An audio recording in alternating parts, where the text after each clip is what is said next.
Que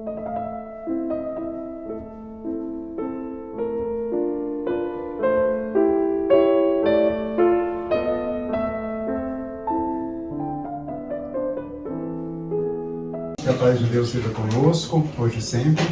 Essa canção é muito linda, dos irmãos, né, Tim e Vanessa. Tudo que eles cantam, que eles compõem, realmente é muito bonito, marcante, né?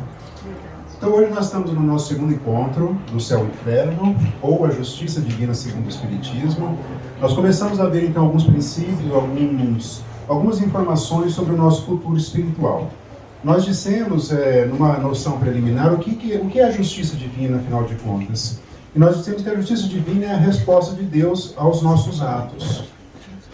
Essa é uma noção preliminar, só que é uma noção mais complexa, né? A justiça divina, ela tem a ver com o nosso momento atual, ela se prende um pouco ao nosso passado e se conecta com o nosso futuro. Então a justiça divina entrega para nós aquilo que nós merecemos, de bom, quando nossos atos refletem as leis divinas, ou quando envolvem processos de reeducação, quando nós nos desviamos das leis divinas. Então, essa é uma noção preliminar. Vamos aprofundar um pouco mais hoje. Hoje nós vamos atingir o núcleo do nosso estudo. E já vamos entender por quê.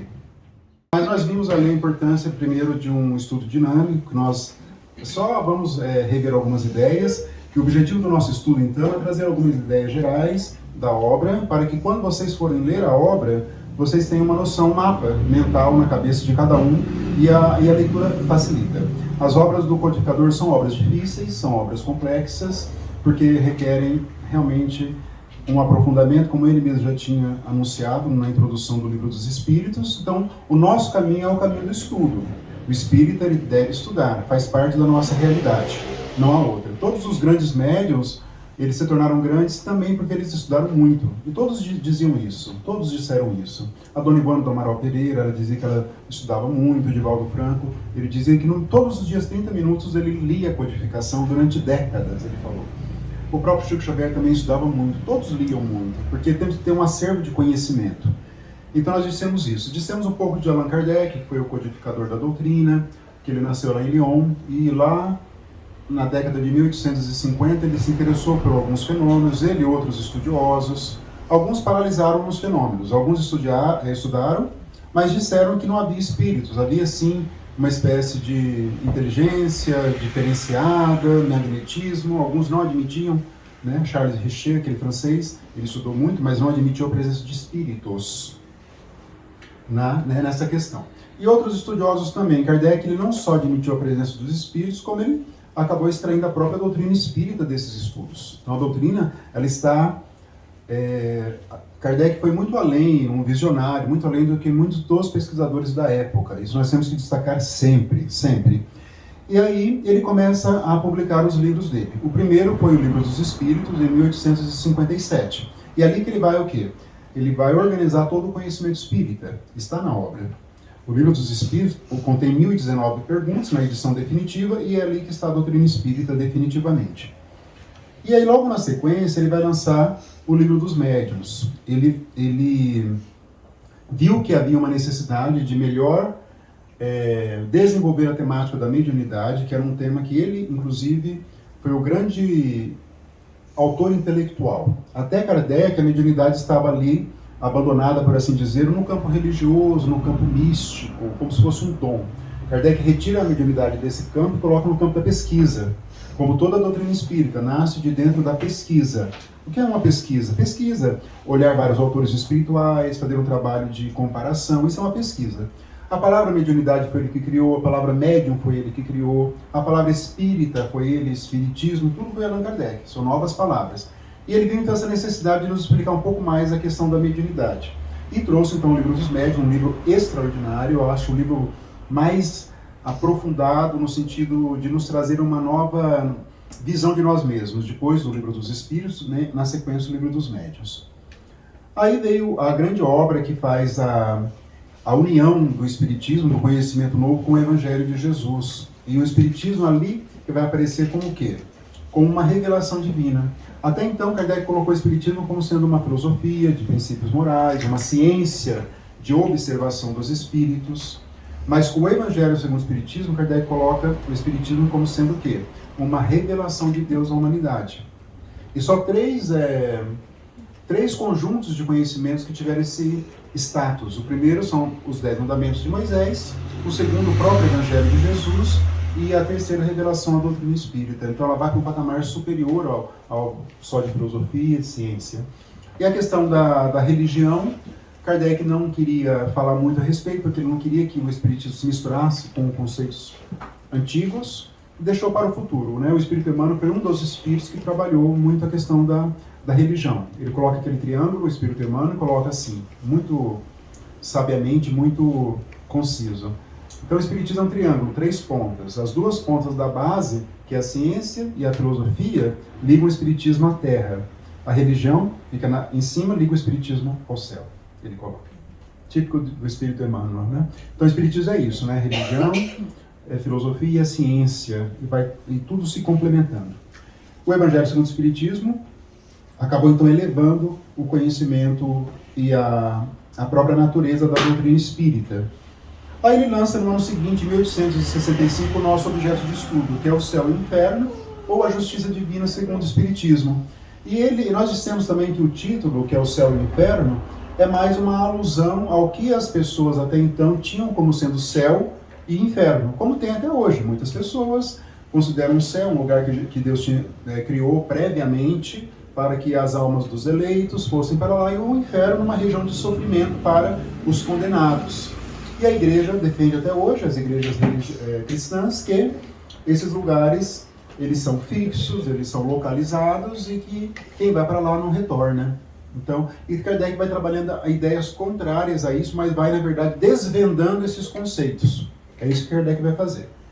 E a última obra, que é a Gênese, os Milagres e as Predições segundo o Espiritismo, de 1868, que publica um pouquinho antes da desencarnação, que vai se dar em 31 de março de 1869.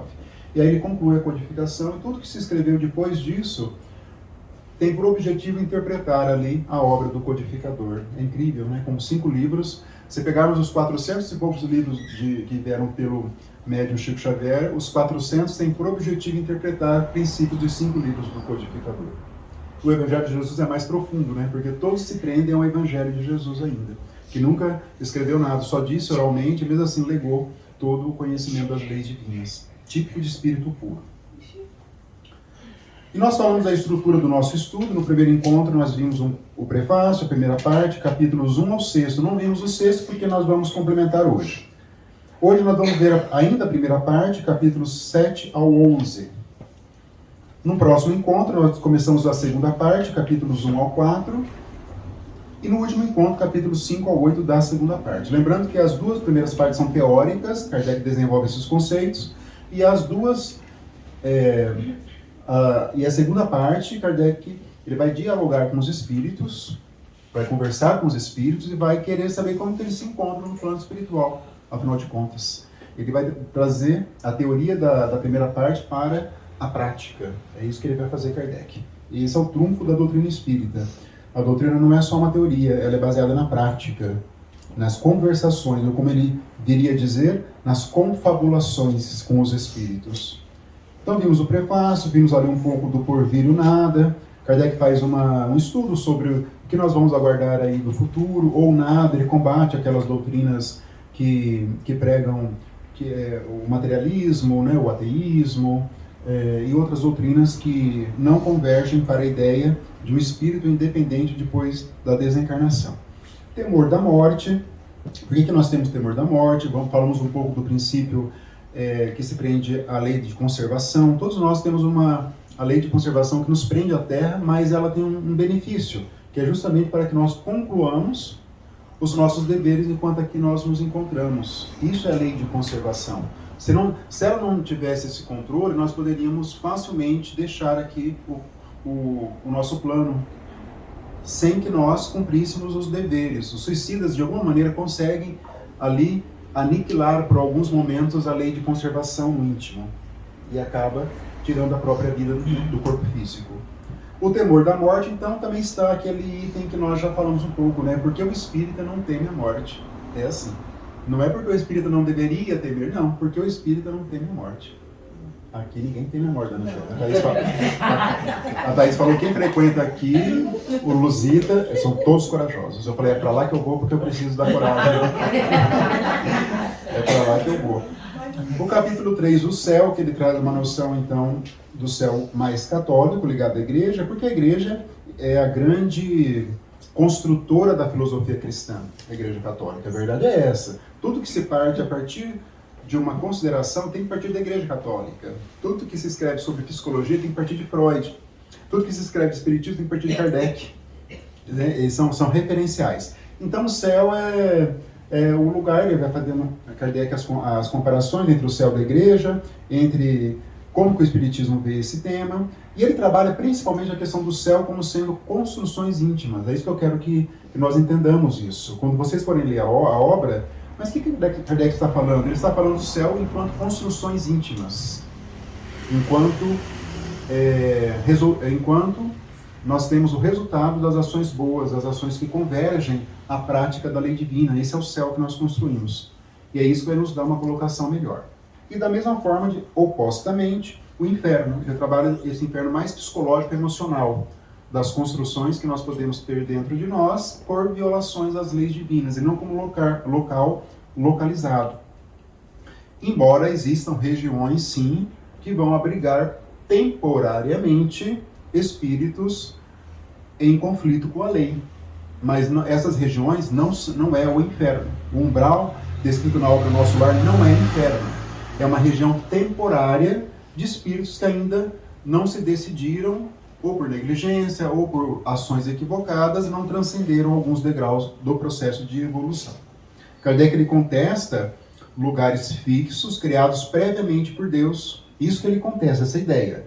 Não os lugares temporários que existem, as regiões temporárias. É isso que nós temos que ter em mente.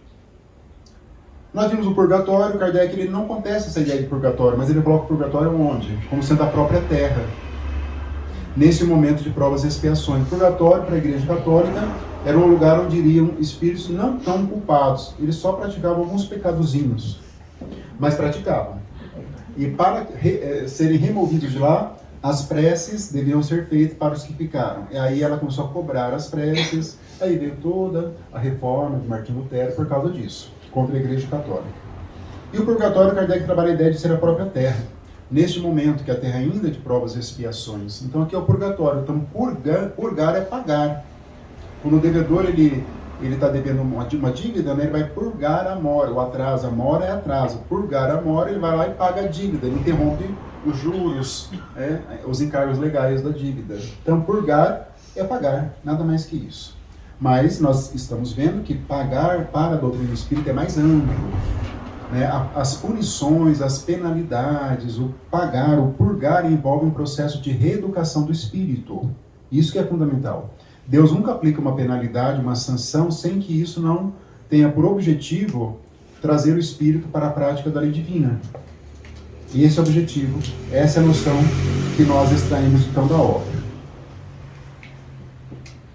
Então, começando o nosso encontro de hoje, propriamente dito, nós vamos ver então o capítulo 6, Doutrina das Penas Eternas, ainda mais de acordo com a Igreja Católica.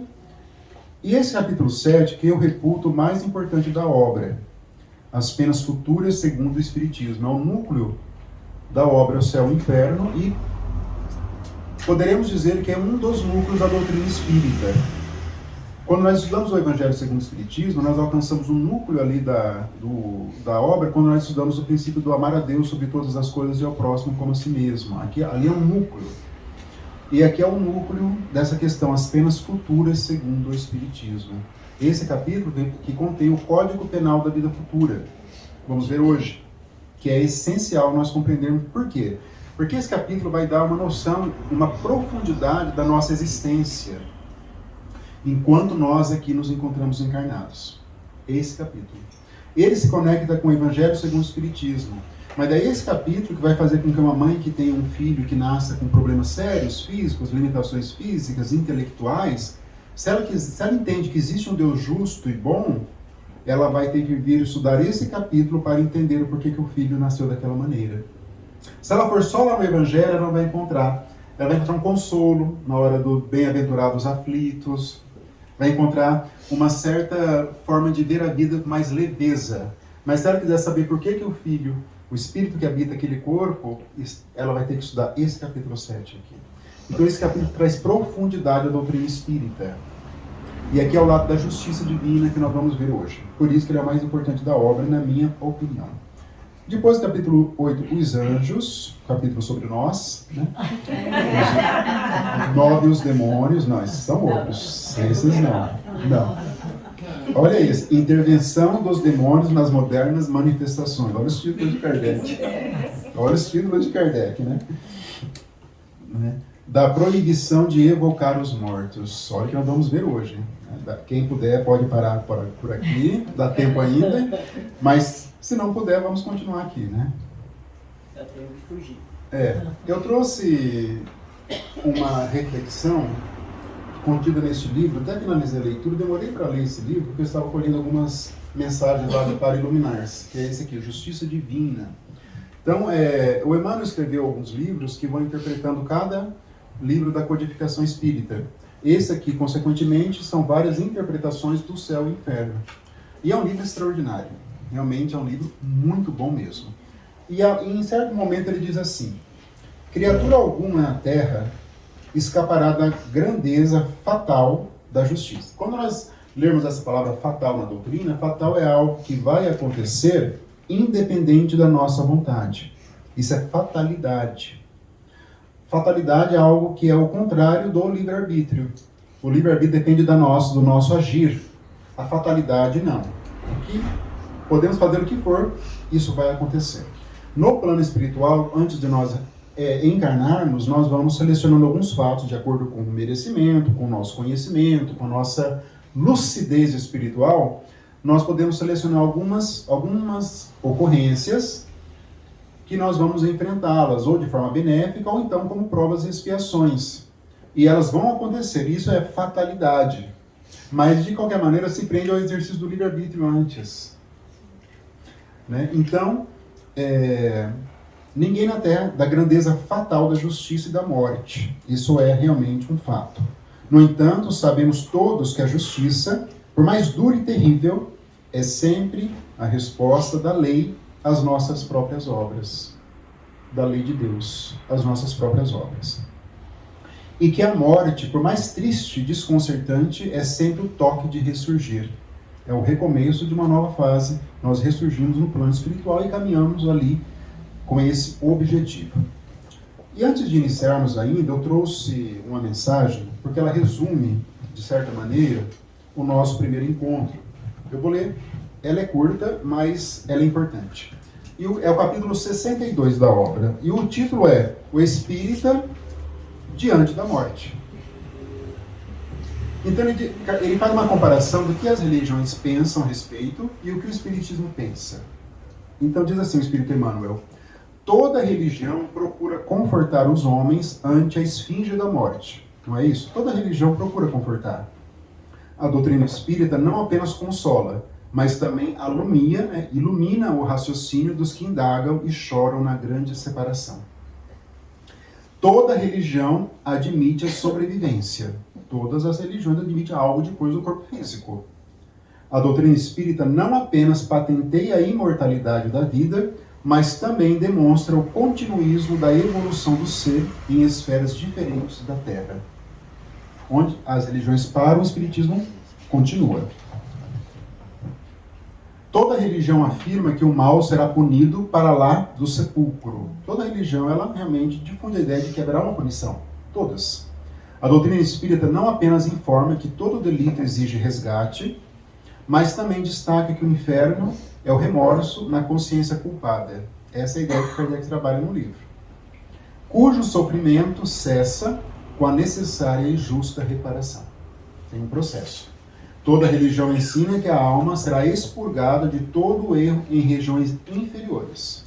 A doutrina espírita não apenas explica que a alma, depois da morte, se vê mergulhada nos resultados das próprias ações infelizes, mas também esclarece que, na maioria dos casos, a estação terminal do purgatório é mesmo a terra, onde reencontramos as consequências de nossas faltas, a fim de extingui-las mediante a reencarnação. Que é o que Kardec defende essa ideia. Toda religião fala do céu, como sendo estância de alegria perene. A doutrina espírita não apenas mostra que o céu existe, por felicidade suprema no espírito que sublimou a si mesmo. Como Kardec defende, o céu é eterno. Mas também elucida que os heróis da virtude não se imobilizam em paraísos estanques, como defende a Igreja Católica. E que, por mais elevados na hierarquia moral, volvem a socorrer os irmãos da humanidade ainda situados na sombra. Só o Espiritismo defende isso. Isso me arrepiou até agora. Lembrei da Alcione, quando ela foi pedir para o orientador dela para voltar para a Terra, mas ele fala, mas lá é um lugar, não é possível, você não precisa, você pode ajudar os seus parentes por aqui, por intuições, por meio espiritual, mas não. Ela fala, mas Jesus também teve saudade de Lázaro. Ela fala isso na maior pureza. Ele concorda que ela reencarna e ela sai de esferas superiores que não ficam nem aqui no nosso sistema solar. Porque tinham 3 sóis. Ele fala isso. E ela reencarna aqui. Aí o espírito chega e pergunta, quem que está indo para as trevas? Essa é a palavra. Essa é a palavra. Quem que está indo para as trevas? Aí Alcione, ele, nossa. Um outro espírito, né? Nem comendo, mas ele usa a palavra trevas, isso me marcou no livro, trevas. Toda religião encarece o amparo da providência divina às almas necessitadas. A doutrina espírita não apenas confirma que o amor infinito de Deus abraça todas as criaturas, mas também adverte que todos receberemos individualmente, aqui ou além, de acordo com as nossas próprias obras. Finalmente, os espíritas, pois, realmente não podem temer a morte, que lhes sobrevém na falta dos desígnios superiores. Para todos eles, os espíritas, a desencarnação, em atendimento às ordenações da vida maior, é o termo de mais um dia de trabalho santificante, para que se ponham, de novo, a caminho do alvorecer. Interessante, né? Só o Espírito Emmanuel, né? Muito bonita a mensagem. E ao lado eu trouxe 2 obras conhecidíssimas nossas, mas como nós estamos falando de um tema que envolve justiça divina, temos que falar. Que é a obra Nosso Lar, um clássico da nossa literatura. Mas quando nós estudamos o Céu e o Inferno, nesse livro é mais profundo. Vamos ver as consequências de vários espíritos, mas principalmente do André Luiz, da negligência na questão espiritual. Então vale uma releitura depois do estudo do Céu e o Inferno. E o livro do irmão Jacó, que é o livro Voltei, também de 1949, esse é de 44 e esse de 49. Esse é escrito por um católico, né? E esse por um espírita. Então é bom também fazer as comparações. E é muito profundo também, esse livro vai contar a história dele, da desencarnação e como que ele retorna ao plano espiritual e as consequências dos atos e de tudo mais. Vale uma releitura também. São livros que requerem sempre uma releitura de todos nós. Então agora o capítulo 6 da segunda parte, Doutrina das Penas Eternas. Nós sabemos que não existe pena eterna para a doutrina espírita. As penas, elas podem ser eternas, vamos ver aqui, quando o espírito, por ignorância, não vislumbra o fim dos seus sofrimentos. Então ele acha que é eterno, ele acha que está no inferno, porque ele assim foi educado. A lucidez espiritual, que todos nós temos que forjar a fogo dentro de nós, é um esforço próprio. Então o espírito tem que ter essas conquistas, quando ele retornar ao plano espiritual, para saber onde ele se situa, para onde ele vai, como que funciona o plano espiritual. Então são informações importantes, né? Ao lado, né, da moralidade, que é o mais importante, que vai definir a nossa circunstância e o nosso futuro espiritual. Então diz Kardec lá. Primeiro ele vai logo na primeira revelação e diz assim: não censuremos, pois, a Moisés sua legislação draconiana é muito rígida, apenas bastante para conter o povo indócil, nem o haver feito de Deus um Deus vingativo. Nós sabemos que o Deus do Antigo Testamento ele é profundamente vingativo. Ele é um Deus dos exércitos, ele é um Deus cioso, ele é ciumento, ele quer ser adorado. É assim que Moisés apresenta e muitos dos profetas Deus. Mas da maneira como eles tinham de um ser, de uma divindade. Então, Deus, a cada momento da história, ele foi adorado de uma maneira. À medida que os conhecimentos nossos evoluem, essa maneira vai se modificando. A época assim o exigia, essa época em que a doutrina de Jesus não encontraria eco e até se anularia. Se Jesus tivesse vindo por volta de 1400 a.C., que é quando Moisés esteve aqui na Terra, será que a doutrina dele de amor e perdão incondicionais ia ser recebida? Você já teve dificuldades na época. A doutrina de Jesus ela é muito transgressora. Jesus pregava o amor, paz em vocês, o perdão. Como assim? Os povos bárbaros invadiam ali, né, locais, matavam pessoas. Jesus pregava o que? O perdão. Nada de vingança. Quem aplica a justiça é Deus. Aqui que houve uma confusão. Em alguns enunciados, é Deus que aplica o olho por olho, dente por dente. Ele existe, ele não é errado. Mas é Deus que aplica, não somos nós. Se nós somos vítimas de algo, que alguém fez um mal, não é nós que vamos revidar para que nós apliquemos a justiça. Isso que muitas religiões não souberam interpretar. Mas Deus aplica.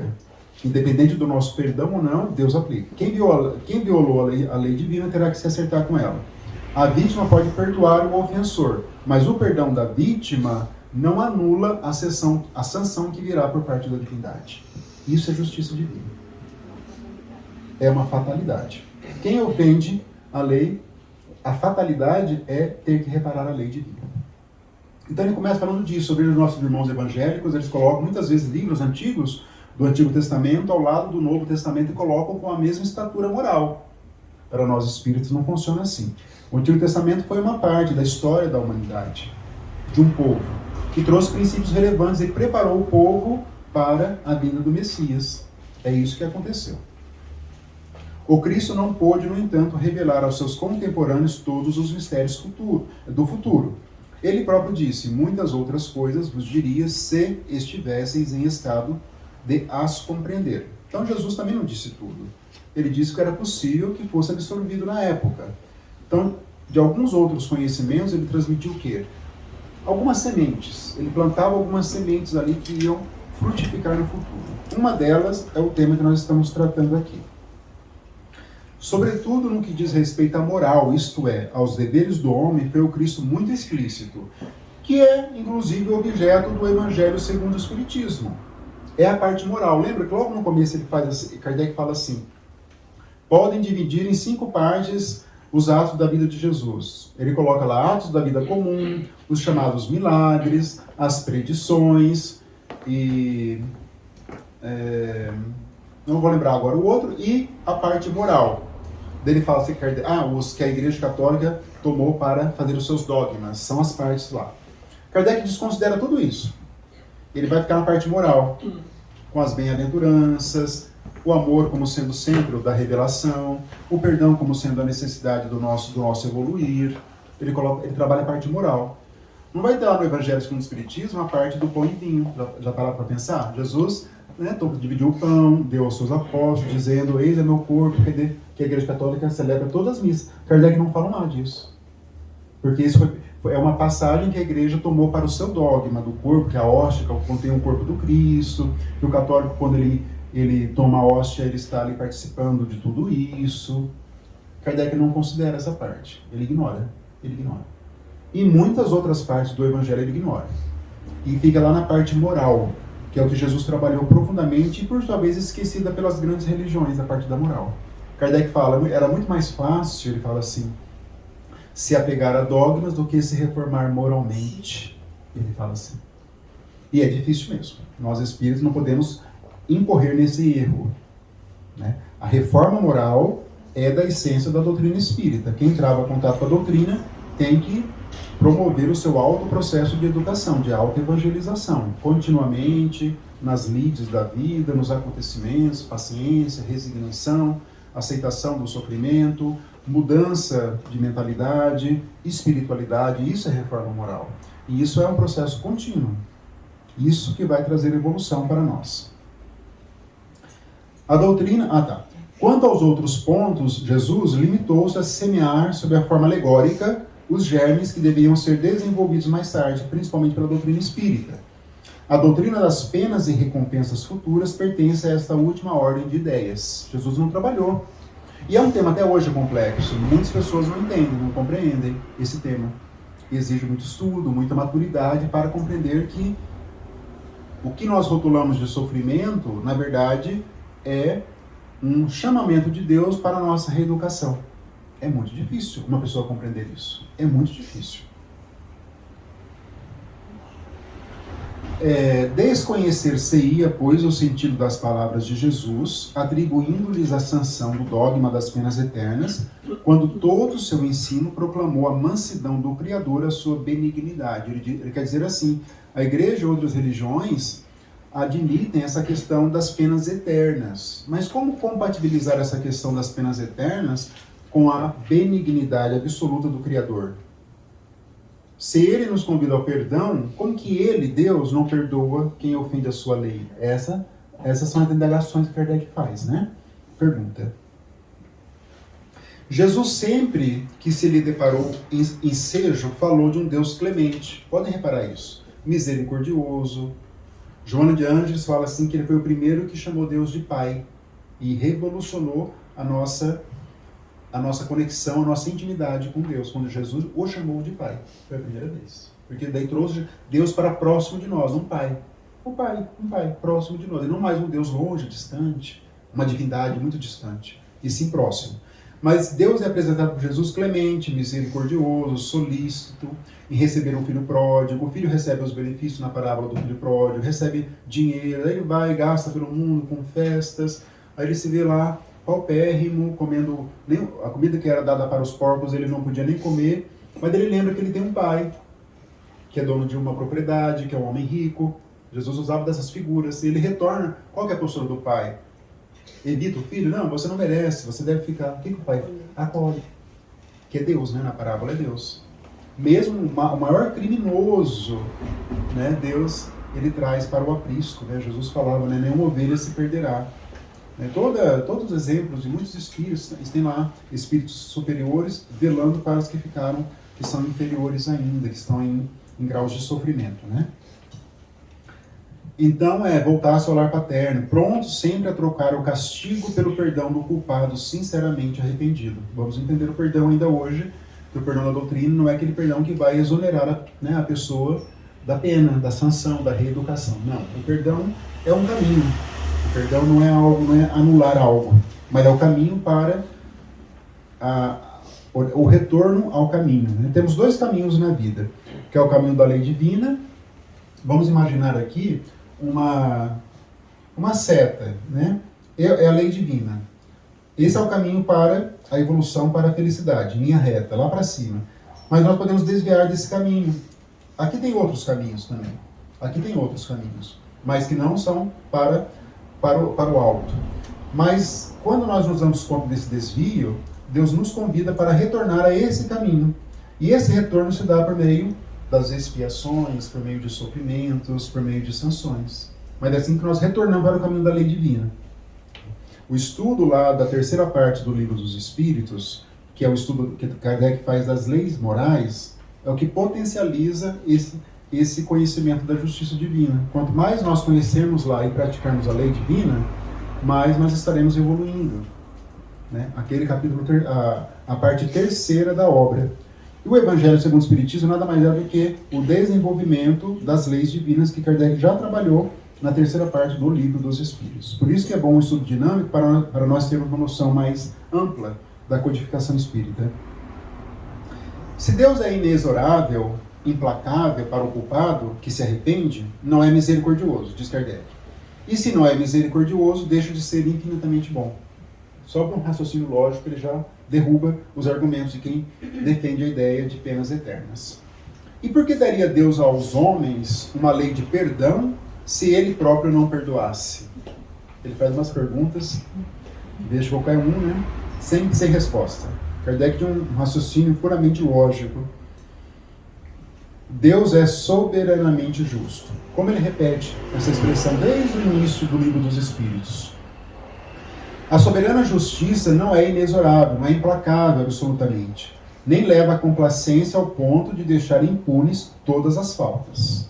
Deus é bondoso e justo. Quem geralmente não entende esse lado da justiça pode ir para o ateísmo.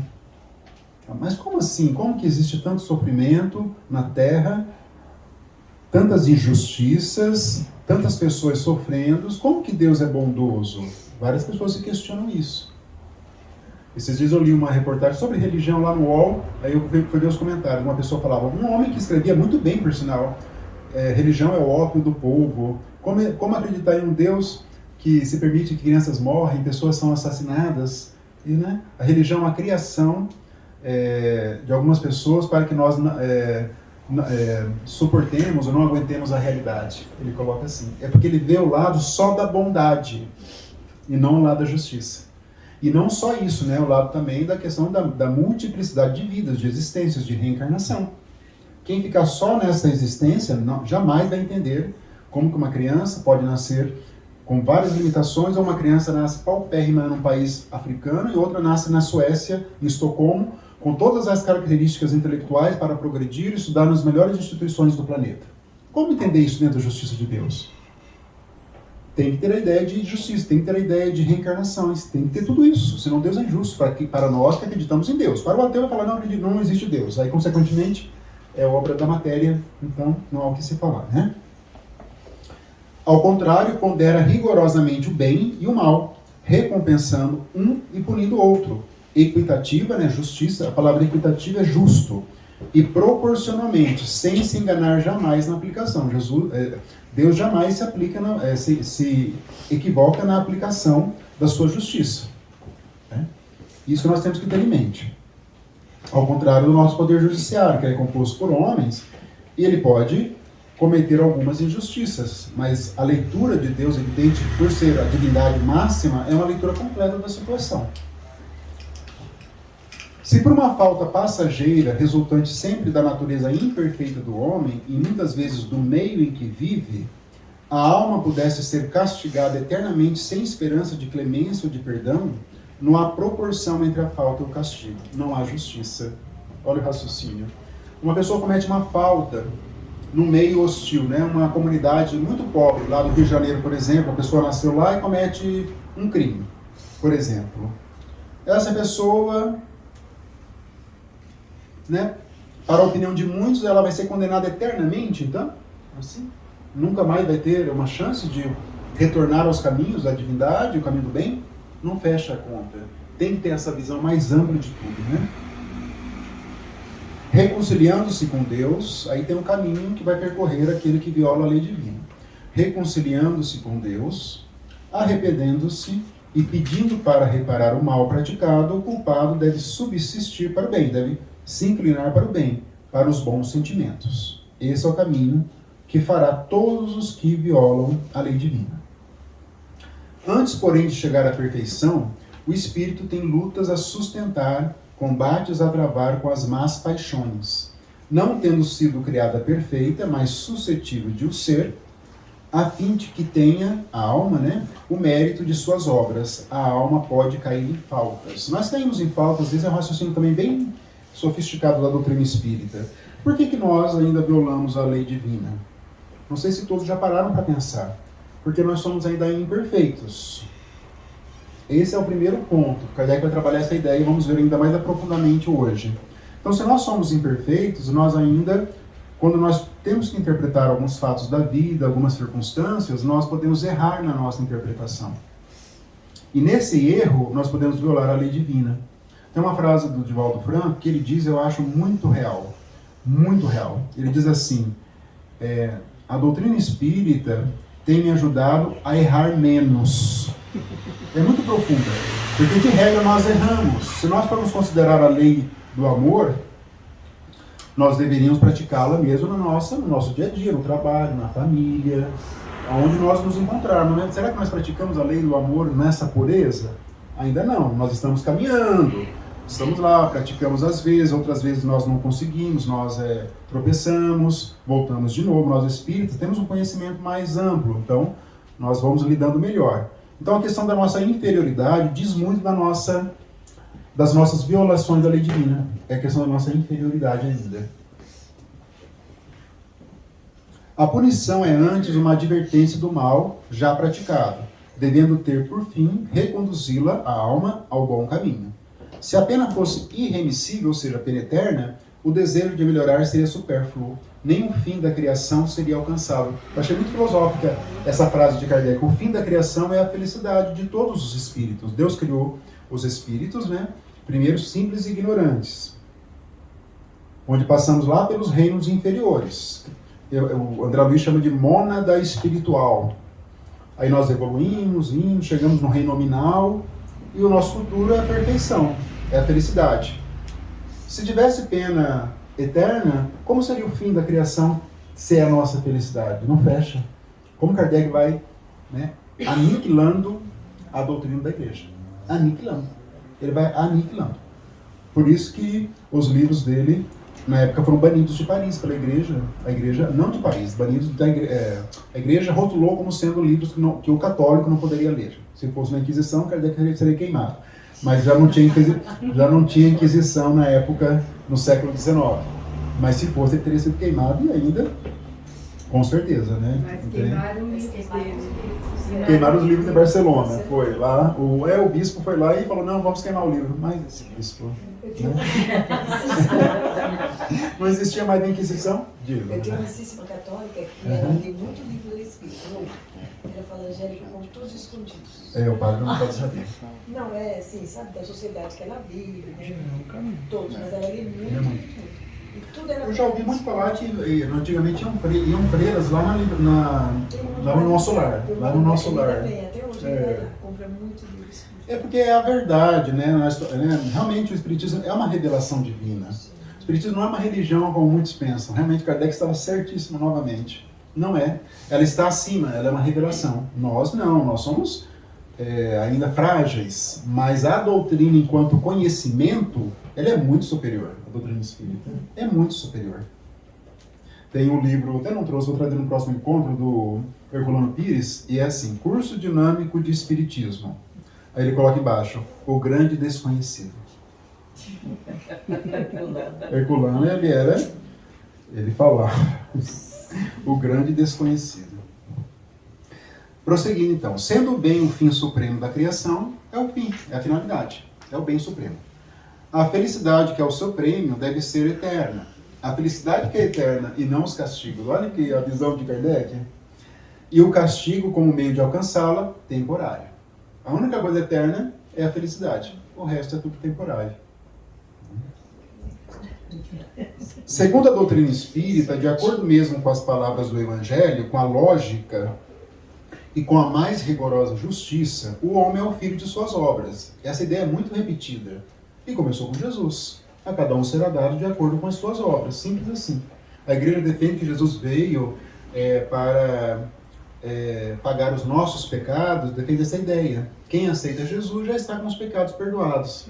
Aí Raul Teixeira falou um dia numa palestra, mas Jesus veio para que com o seu sacrifício nós fôssemos perdoados, ele não teria dito a cada um de acordo com as suas obras.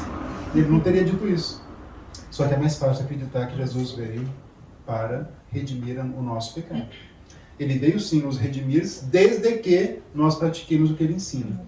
É nessa interpretação que se entende. E muitas pessoas acham que ele já pagou, Já. Não podemos continuar pecando. E o sacrifício de Jesus é só na sexta-feira. Só o sacrifício de levar a cruz, de ser crucificado. O sacrifício físico, material. Esse é o sacrifício de Jesus. Esse sacrifício, essa sexta-feira, redimiu toda a humanidade. Virou santo. Exato. Basta aceitar. Pode ser um criminoso que praticou vários crimes, mas se lá no leito de morte ele aceitar Jesus, ele vai para na interpretação falsa daquele que está do lado de Jesus, dos dois. Hoje ainda você estará no céu. Uma interpretação falsa também daquela passagem. Também, tem várias interpretações. E só abrindo parênteses, né, até me ver a cabeça, eu falei que Kardec fez várias interpretações da parte moral lá no Evangelho segundo o Espiritismo. Mas os espíritos que vieram depois de Kardec, principalmente o Espírito Emmanuel, fizeram interpretações de vários outros versículos do Evangelho. Né? É muito amplo o estudo do Evangelho. E ele teria dito, né, para Chico, Emmanuel, que Emmanuel, fazia um curso do Evangelho no plano espiritual, dado pelo apóstolo João. Então, são vários desdobramentos do Evangelho, né? Vários desdobramentos. Então, durante essa vida e depois da morte, nada devendo ao favoritismo. Não existe, né, favoritismo na lei divina. Deus o recompensa pelos esforços. Isso é muito bom que nós tenhamos, nós espíritas, a ideia de esforço.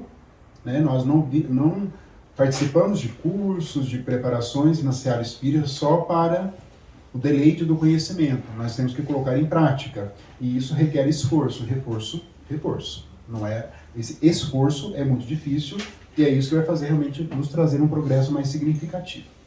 E pune pela negligência. Negligência é quando nós podemos fazer algo, mas não fazemos. Isso é negligência.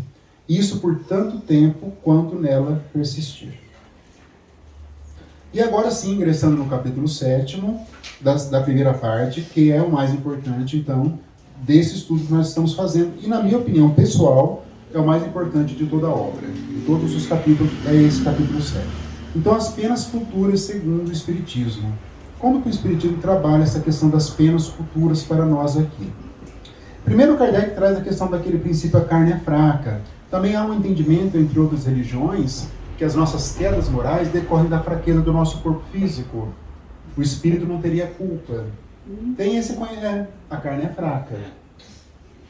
Mas será que é mesmo a carne que é fraca? Então diz Kardec, o espírito é o artista do próprio corpo, por ele talhado, por assim dizer, a feição das suas necessidades e as manifestações das suas tendências. O corpo é resultado. Isso é um resumo do que é o perispírito, do resultado. Isso é um resumo do resumo. Lá no Missionários da Luz tem um capítulo extraordinário que eles estavam na Terra, vão preparar a encarnação do Segismundo, que é um capítulo imenso, tem mais de 100 páginas. Mas eles fazem, o André Luiz faz um parêntese nessa encarnação e vai para o plano espiritual, e vai lá no departamento das reencarnações. E lá vai ter um estudo do perispírito muito aprofundado, das consequências. Aí vai ter um molde do perispírito todo iluminado, lembra dessa cena? E ele, como médico, ficou muito admirado de ver a perfeição. Né? Eu imagino um corpo como se fosse aquelas estátuas gregas, né? Perfeição, mas todo iluminado, com os órgãos aparecendo, mas como consequência, né? O nosso pensamento e as conquistas espirituais, ou as nossas quedas, têm uma profunda influência no perispírito. E, consequentemente, no corpo físico, que ele é um reflexo do perispírito. Então, isso é um resumo, né, do que realmente funciona. Excusar-se, né, desculpar-se de seus erros por fraqueza da carne não passa de sofisma, de uma mentira, diz Kardec. A carne só é fraca porque o espírito é fraco. Simples assim. Emmanuel vai falar sobre isso também, né? É simples assim, questão de interpretação. Não é a carne, né? E sim o espírito. Quem pode... E todos nós podemos, sim, dizer não às quedas, às fraquezas, quando nós realmente nos robustecer à vontade, por assim dizer.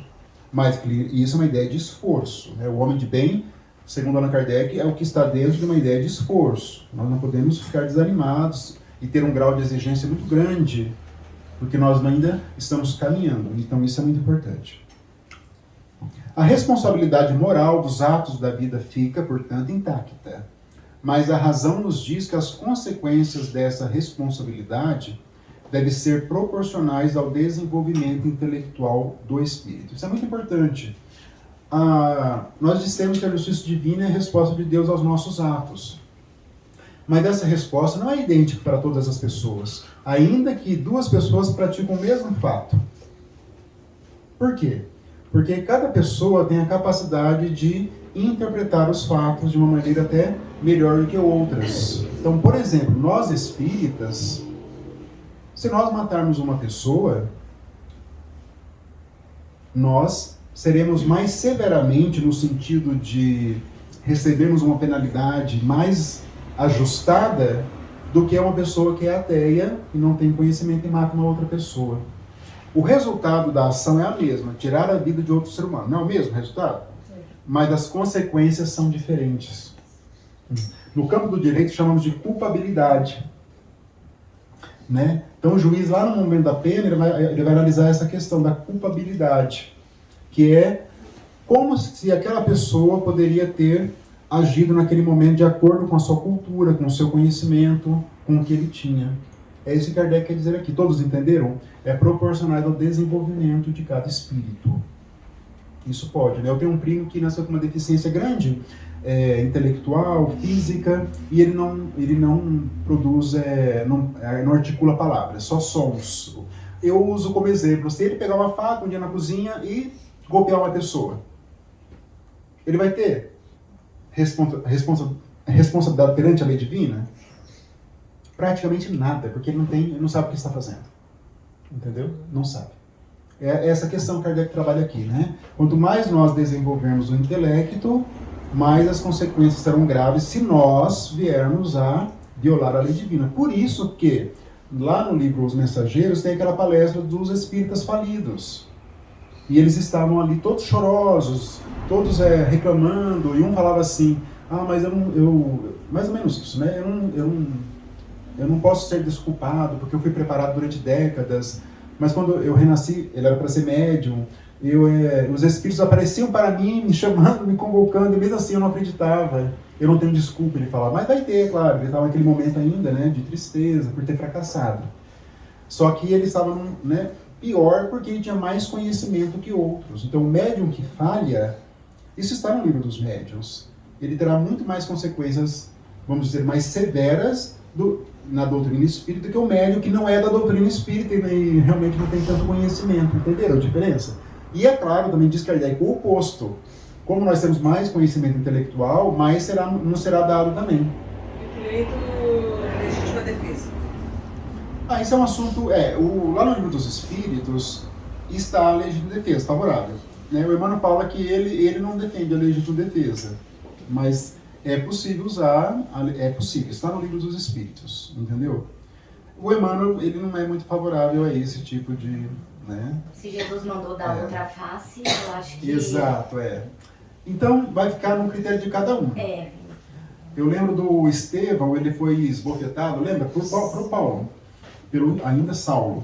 Só que Saulo estava no direito dele. A lei permitia, porque Saulo é como se fosse um promotor de justiça naquele momento.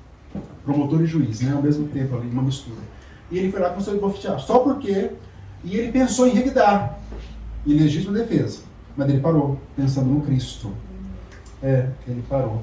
Mas no livro dos Espíritos admite-se a legítima defesa. Entendeu? É igual a questão do aborto, né? Só admite no livro dos Espíritos quando a gestação pode provocar um dano para a gestante. O caso do estupro não está admitido na doutrina, por exemplo. E se ela cometer um aborto, quem vai ter levado em consideração as consequências, tudo, né? Vai ser levado em consideração. Com relação à obsessão. Obsessão? Em relação a quê? Tá obsediada, na verdade o obsessor vai arcar também, né? Também, só que quem está em obsessão tem o livre-arbítrio. Sempre. Só em casos extremos, onde realmente a pessoa já chegou num grau de loucura, de perda do juízo, que ela não vai responder. Mas sempre na obsessão o livre-arbítrio ele é preservado. Sempre. Doenças mentais, daí não, né? Não. Doenças mentais porque eles não têm uma responsabilidade, né? Daí não tem como. Tudo. Ainda entre aquela fala de Jesus, a quem muito for dado, muito será pedido. Entra, exatamente. Exatamente. Casa, conecta. É que eu falo só a parte negativa, às vezes, não é da parte positiva. Nós, espíritos, temos condições de conseguir boas colocações no plano espiritual se nós fizermos por merecer. Isso que é importante. Só eu sei, né? É uma consciência da gente. Isso. E a questão é individual. A consciência divina, a consciência nossa, a questão da justiça divina, ela é muito particular. Cada um de nós vai responder de uma maneira. É muito particular. Porque envolve o nosso passado, envolve o nosso presente, as condições que nós tínhamos de interpretar aquele fato, ou de praticar, tem várias coisas, né? Várias coisas. Entendeu? Também a nossa consciência. Então ela é muito individualizada, né? Muito. E não pode ser diferente, né? Porque cada um é um indivíduo. Cada um é um.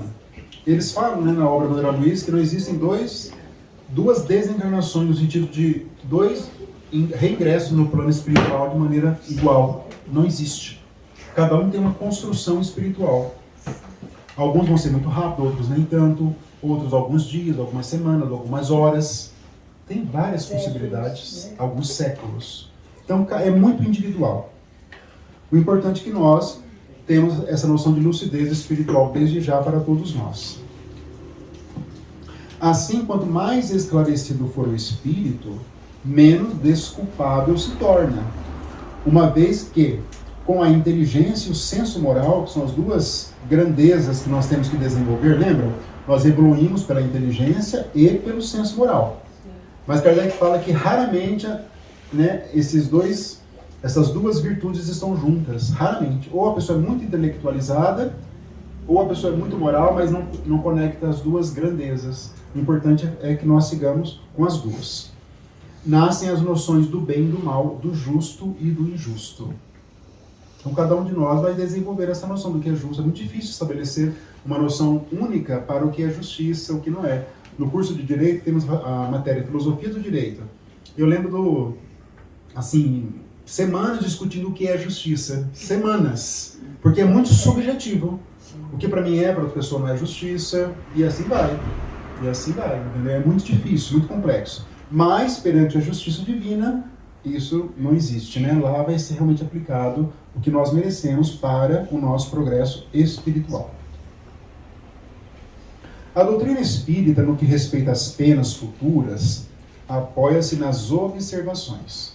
E esse é o grande trunfo. Quais são as observações? São os espíritos que se comunicavam, principalmente na Sociedade Espírita de Paris. Então Kardec ia lá com os médiuns, na época era muito psicografia, e Kardec dialogava com os espíritos. Essas são as observações. E além disso ele recebia outras correspondências de outros médiuns de outras regiões. E ali ele fazia os estudos. Essas são as observações. E são essas que lhe dão plena autoridade à doutrina espírita.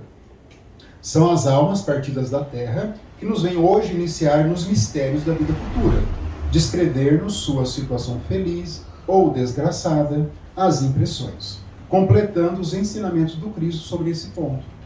Cristo focou na questão da moralidade, da transformação moral, que nós chamamos de evangelização. Mas desse lado da justiça coube ao Espiritismo desenvolver. E é isso que Kardec fez no livro Céu e Inferno, profundamente inspirado, com certeza, por altas inteligências. Agora sim, que é o Código Penal da Vida Futura, que eu acho também, dentro do capítulo, a parte mais importante. É como se nós estamos estudando o amor a Deus e ao próximo, que é o núcleo do Evangelho, as bem-aventuranças. Então nós temos o Código Penal nosso, que estabelece quais são os crimes e quais são as penas. Por exemplo, matar alguém, está lá, né? Artigo 121, pena de 6 a 20 anos. Subtrair o bem, que é o furto, de nem lembro, porque faz 15 anos que eu não trabalho na área criminal, né? Mais, eu acho. E daí, faz uns 15 anos que eu não trabalho mais. Daí tá, subtrair de 1 a 4, roubo, subtrair mediante violência. E vai. Então, né, tipificações ali de condutas e a pena. É bem objetivo. Mas como nós falamos aqui, para Deus, cada pena é individual, porque vai concorrer com vários requisitos subjetivos de cada um de nós. De cada um de nós. Então, o primeiro, são 33 princípios. Eu fiz questão de trazer pelo menos uma noção de todos. É um código composto de 33 princípios. O espírito sofre, então, só abrindo parêntese, Kardec, ele extraiu esses princípios, né, que ele chamou de Código Penal da Vida Futura, das observações que ele fez. É lá que ele extraiu. Então, isso que é muito importante. O espírito sofre na vida espiritual as consequências de todas as imperfeições que não conseguiu corrigir na vida corporal. O seu estado feliz ou desgraçado é inerente ao seu grau de pureza ou impureza. Então, nós temos muitas imperfeições ainda. Por exemplo, uma capacidade ainda reduzida de amar para a maioria das pessoas, de perdoar, a virtude da paciência, da compreensão, por exemplo, da doçura, entre outras e muitas outras virtudes. Se nós não lutarmos para conquistá-las, nós retornaremos para um estado de relativa infelicidade. Eu lembro de André Luiz falar assim, que ele nunca se deu conta de que havia sofrimento além do núcleo familiar dele. Ele falou isso. Ele foi descobrir isso no plano espiritual. Porque ele era muito dedicado à família, aos filhos dele, à mãe, ao pai, ao avô. mas ele nunca pensou que existia pessoas além do núcleo. Ele nunca desenvolveu sentimento de amor que transcendesse a sua família, ao próximo, porque a nossa família é toda a Terra. Todos os seres humanos, todos ainda espíritos, se nós formos ainda interpretar, são todos os seres né, que Deus criou. Então é um raciocínio que nós temos que desenvolver, e isso temos que desenvolver, é algo que depende da nossa inteligência. O que eu quero dizer é o seguinte, agora que nós sabemos disso, vamos desenvolver. Essa é a proposta da doutrina espírita, que nós conduzamos o nosso processo de evolução. No Evolução em Dois Mundos, o André Luiz vai falar desse processo. Teve muitos anos, muitos milhões de anos, nós fomos tutelados por espíritos mais adiantados. Mas agora não. Nós somos sim inspirados, mas não mais tutelados. Ou seja, agora o processo de evolução é por nossa conta. E nós, claro, vamos sendo inspirados, né? Vamos, por meio de preces, do nosso comportamento, conquistando horizontes espirituais novos. Mas depende do esforço nosso. Isso é muito importante. Mas, Marcelo, você não acha que atualmente nós já temos um adiantamento significativo da época do André Luiz até agora? Esses 100 anos, vai. 100 anos? Da humanidade como um todo. Tecnologia, do avanço. Evolui sempre. Eu sou favorável. Tem pessoas que em casa, meus irmãos, falam, mas como evolui, tem guerra e tal. No geral, evolui. Evolui. Com certeza a Terra vai evoluindo. Não regride. Mas estamos longe ainda da perfeição. Se nós focarmos lá na frente dos espíritos muito adiantados, vamos nos frustrar. Sabe por que eu fiz essa pergunta? Porque imagina o André Luiz há 100 anos atrás, ele pensar que não tinha próximo. Isso. Entendeu? Não, exato. Entendeu? Mas ele tinha o segundo mandamento da lei. Mas ele nunca desenvolveu isso. Ele falou, né, quando ele estava lá no umbral, que lá, depois de 8 anos no umbral, que ele viu que as noções religiosas que a mãe dele havia transmitido na infância, que naquele momento reverberou no espírito dele. Se ele tivesse desenvolvido na fase adolescente, na fase adulta, ele teria um outro reingresso no plano espiritual. Essa é a questão. Isso. Mas a grande maioria das pessoas se preocupa só com a sua família. A grande maioria. Raramente uma pessoa vai transcender. O André Luiz é um modelo do ser humano típico, na minha opinião, do planeta. Na minha opinião. É um modelo mediano. É isso. Mas é muito difícil uma pessoa que vai transcendendo e encontrando o outro. Muito difícil. É muito difícil, dona Gé. Na minha leitura que eu faço, Mas vamos evoluindo aos poucos. Aos poucos. Eu lembro da Alcione dizer também essas frases que marcam. Ela dizia assim, ela não teve filhos, né? Porque a personagem não casa, né? Que ela veio só em missão em favor do Carlos. Mas, consequentemente, ela reencontra outros parentes também, de outros tempos. Que ela foi Célia, os 50 anos depois. Então, o livro 50 anos passa por volta do ano 250 depois de Cristo. O livro Renúncia passa por volta de 1650, ou seja, 1400 anos de diferença. É o mesmo espírito, Célia e Alcione. E muitos dos personagens lá estão lá no Renúncia, ainda encarnando em esferas, em reencarnações inferiores, como diz o espírito humano. Enquanto ela não, ela de lá já, né? Porque ela tinha uma noção de que todos realmente eram filhos, eram irmãos. E ela diz assim lá, enquanto Alcione, lá em 1600, eu não tive filhos, mas a minha mãe é a minha filha, ela fala, o Carlos é meu filho. Ela tratava as pessoas como filhos que não tinham esse status familiar. E isso é próprio de espírito, que está numa outra... Né? Jesus, quando a mãe, né, de João e Tiago, né, queria que eles estivessem com o Senhor no reino, né, mas todo, ou quando foi chamar, sua mãe está aí, mas quem é minha família, quem é minha mãe? Jesus falou, todos, a humanidade toda, né, toda a humanidade. Então a completa felicidade prende-se à perfeição, isso é um princípio. Quando nós falamos de felicidade, é um conceito que vai também evoluindo de acordo com o nosso evoluir. Felicidade plena não existe na Terra porque ela é própria de espíritos puros, simples assim. Né? É que nós temos projetos de felicidade, casamento como sendo, essas noções nos foram transferidas desde culturalmente, casamento, um trabalho, uma profissão boa, um ganho financeiro alto, isso para a sociedade é uma felicidade. Não deixa de ter, vamos dizer assim, elementos de importância, eu diria assim. Mas a felicidade, como vai dizer o Livro dos Espíritos, é a prática da lei divina. É mais profundo. É mais profundo. Então, quem pratica a lei divina, sob qualquer rótulo, está muito mais à frente do que outras pessoas que às vezes têm muito mais coisas, mas não se traduzem em felicidade. Mas a felicidade completa é própria de espíritos puros. Toda imperfeição é, por sua vez, causa de sofrimento e de privação de gozo, de felicidade.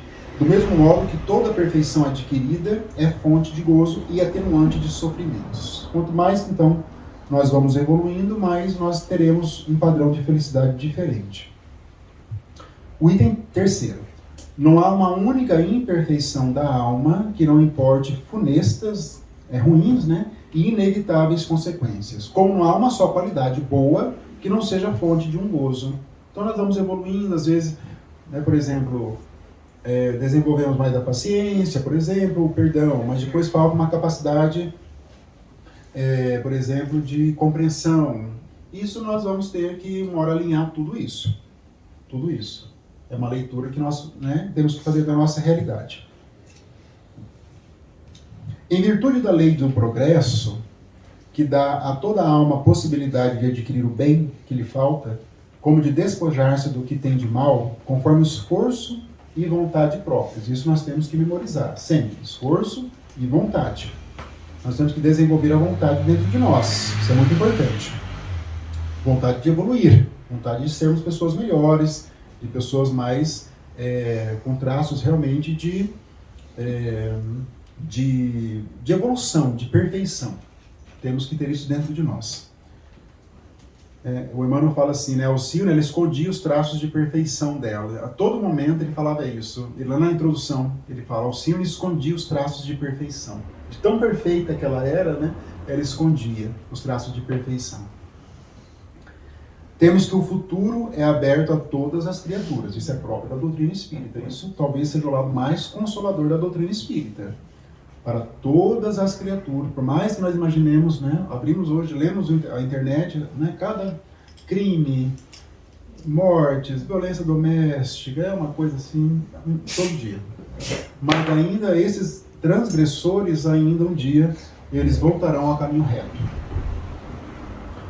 Deus não repudia nenhum de seus filhos, deixando a cada qual o mérito das suas obras.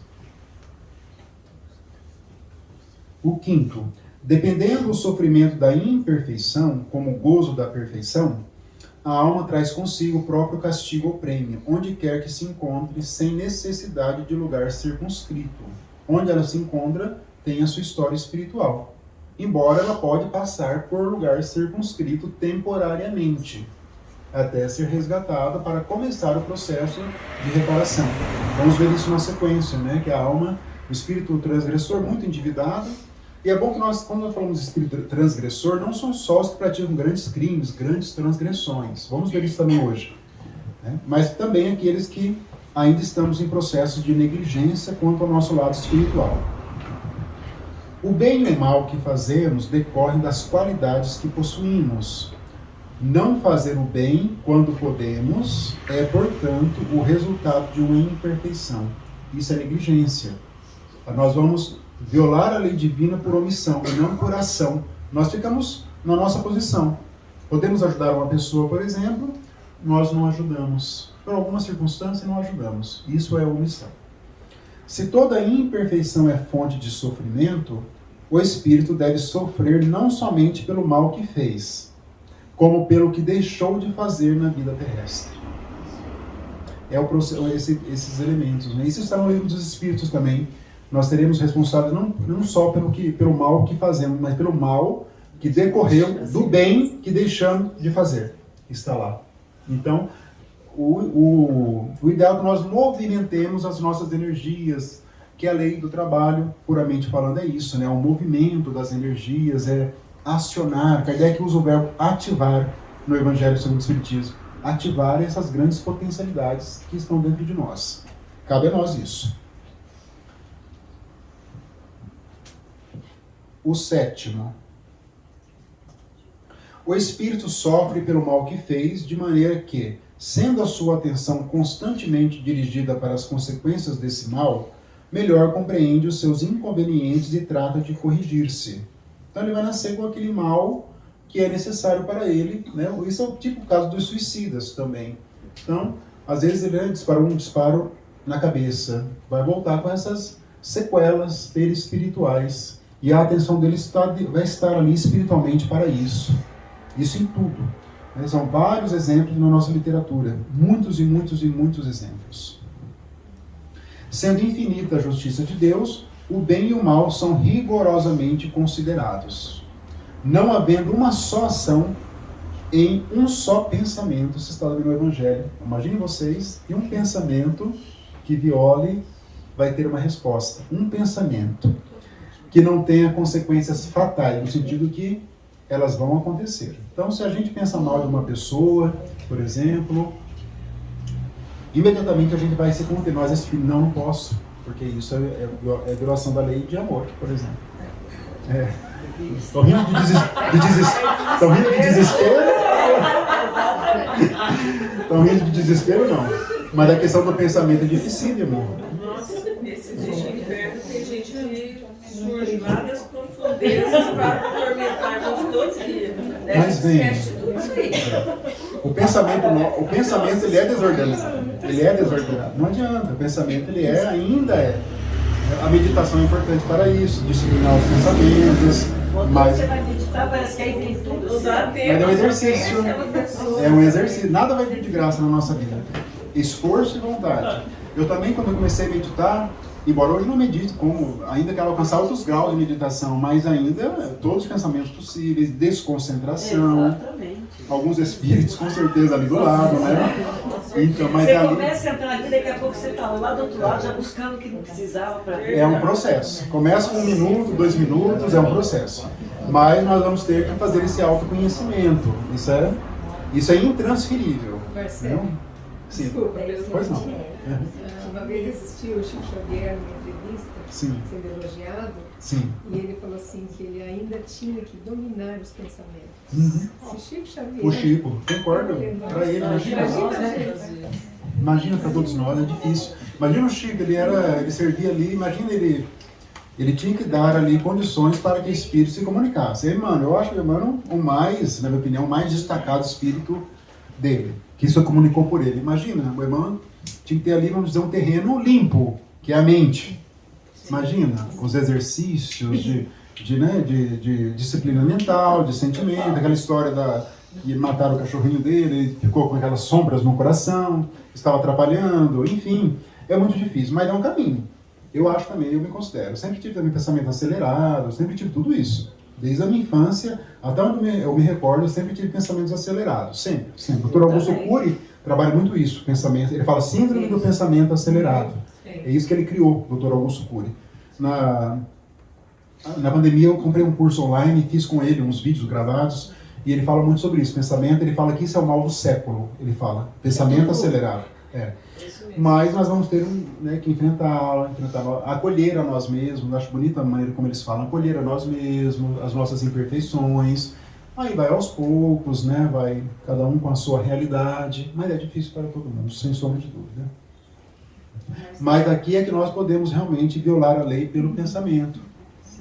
Ah, sim, pode falar, pois não. Desculpa, um exercício para a gente poder educar esse aceleramento de pensamento é através da leitura. Não é a leitura correta, tá, gente? Você entrar na leitura, porque você vai dar o ritmo àquilo lá. Não vai ser alguém falando ou um vídeo que você só vai assimilando tudo. Então, uma forma de pegar e começar a educar a questão do pensamento é a leitura na sua concentração, de você entrar naquilo lá, porque você vai ditar o ritmo da sua leitura, da compreensão daquilo lá. Não é um terceiro que vai ficar falando e você vai, ou um vídeo, que nem uma palestra, mas a leitura. Então, uma boa leitura espírita é uma ótima dica para poder trabalhar a concentração. Trabalhar a concentração, a ordenação do pensamento.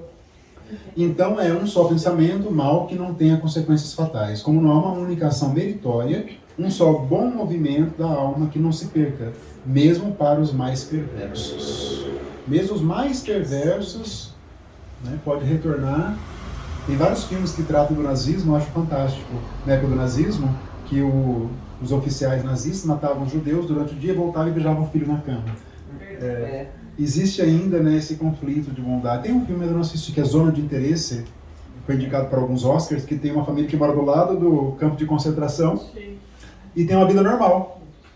Mas como assim? Mas eu acho que cabe com isso. Todos nós temos um pouquinho ainda de... né, Divaldo também usava uma expressão forte, mas é bem real. Temos nossos demônios íntimos. Divaldo usava essa expressão. Então nós temos isso, né? Mas o importante é a disciplina, dentro do possível, aos poucos, que nós temos que promover dentro de nós. O 9. Toda falta cometida, todo mal realizado, é uma dívida contraída que deverá ser paga. Isso é inevitável. Se o não for em uma existência, sê-lo-á na seguinte, ou seguintes, porque todas as existências são solidárias entre si. Então, se não houver o pagamento, aquele caso nós falamos daqueles personagens do Ação e Reação, que estavam, né, eles estavam ainda com algo que eles deveriam voltar para a Terra, e eles tinham esquecido.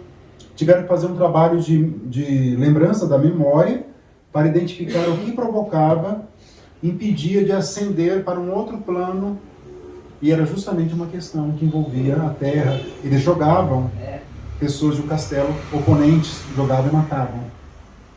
E isso teria acontecido 500 anos antes. Tiveram várias encarnações, 3 ou 4 encarnações, e eles não pagaram essa dívida. Tiveram que retornar algo de 400, 500 anos atrás.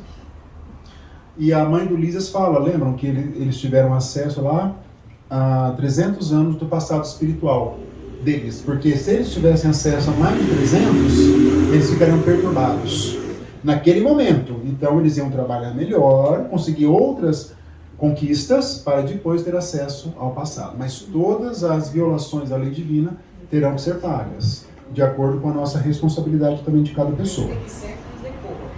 Ainda. Só vai ascender a planos quando realmente purificarmos de tudo mesmo, tudo. O espírito sofre, quer no mundo corporal, quer no espiritual, a consequência das suas imperfeições. Aí vem, né, isso que dá uma compreensão da nossa vida, da sociedade, do Brasil, dos países. As misérias no sentido de sofrimentos. Miséria não é só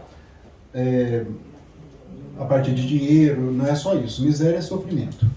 As misérias, as vicissitudes são os acontecimentos padecidas na vida corpórea, são oriundas das nossas imperfeições, são expiações, essa palavra é muito recorrente, de faltas cometidas na presente ou em precedentes existências. Tudo vem então das nossas imperfeições. Por que eu sou assim? Por que acontece isso comigo? Por que não?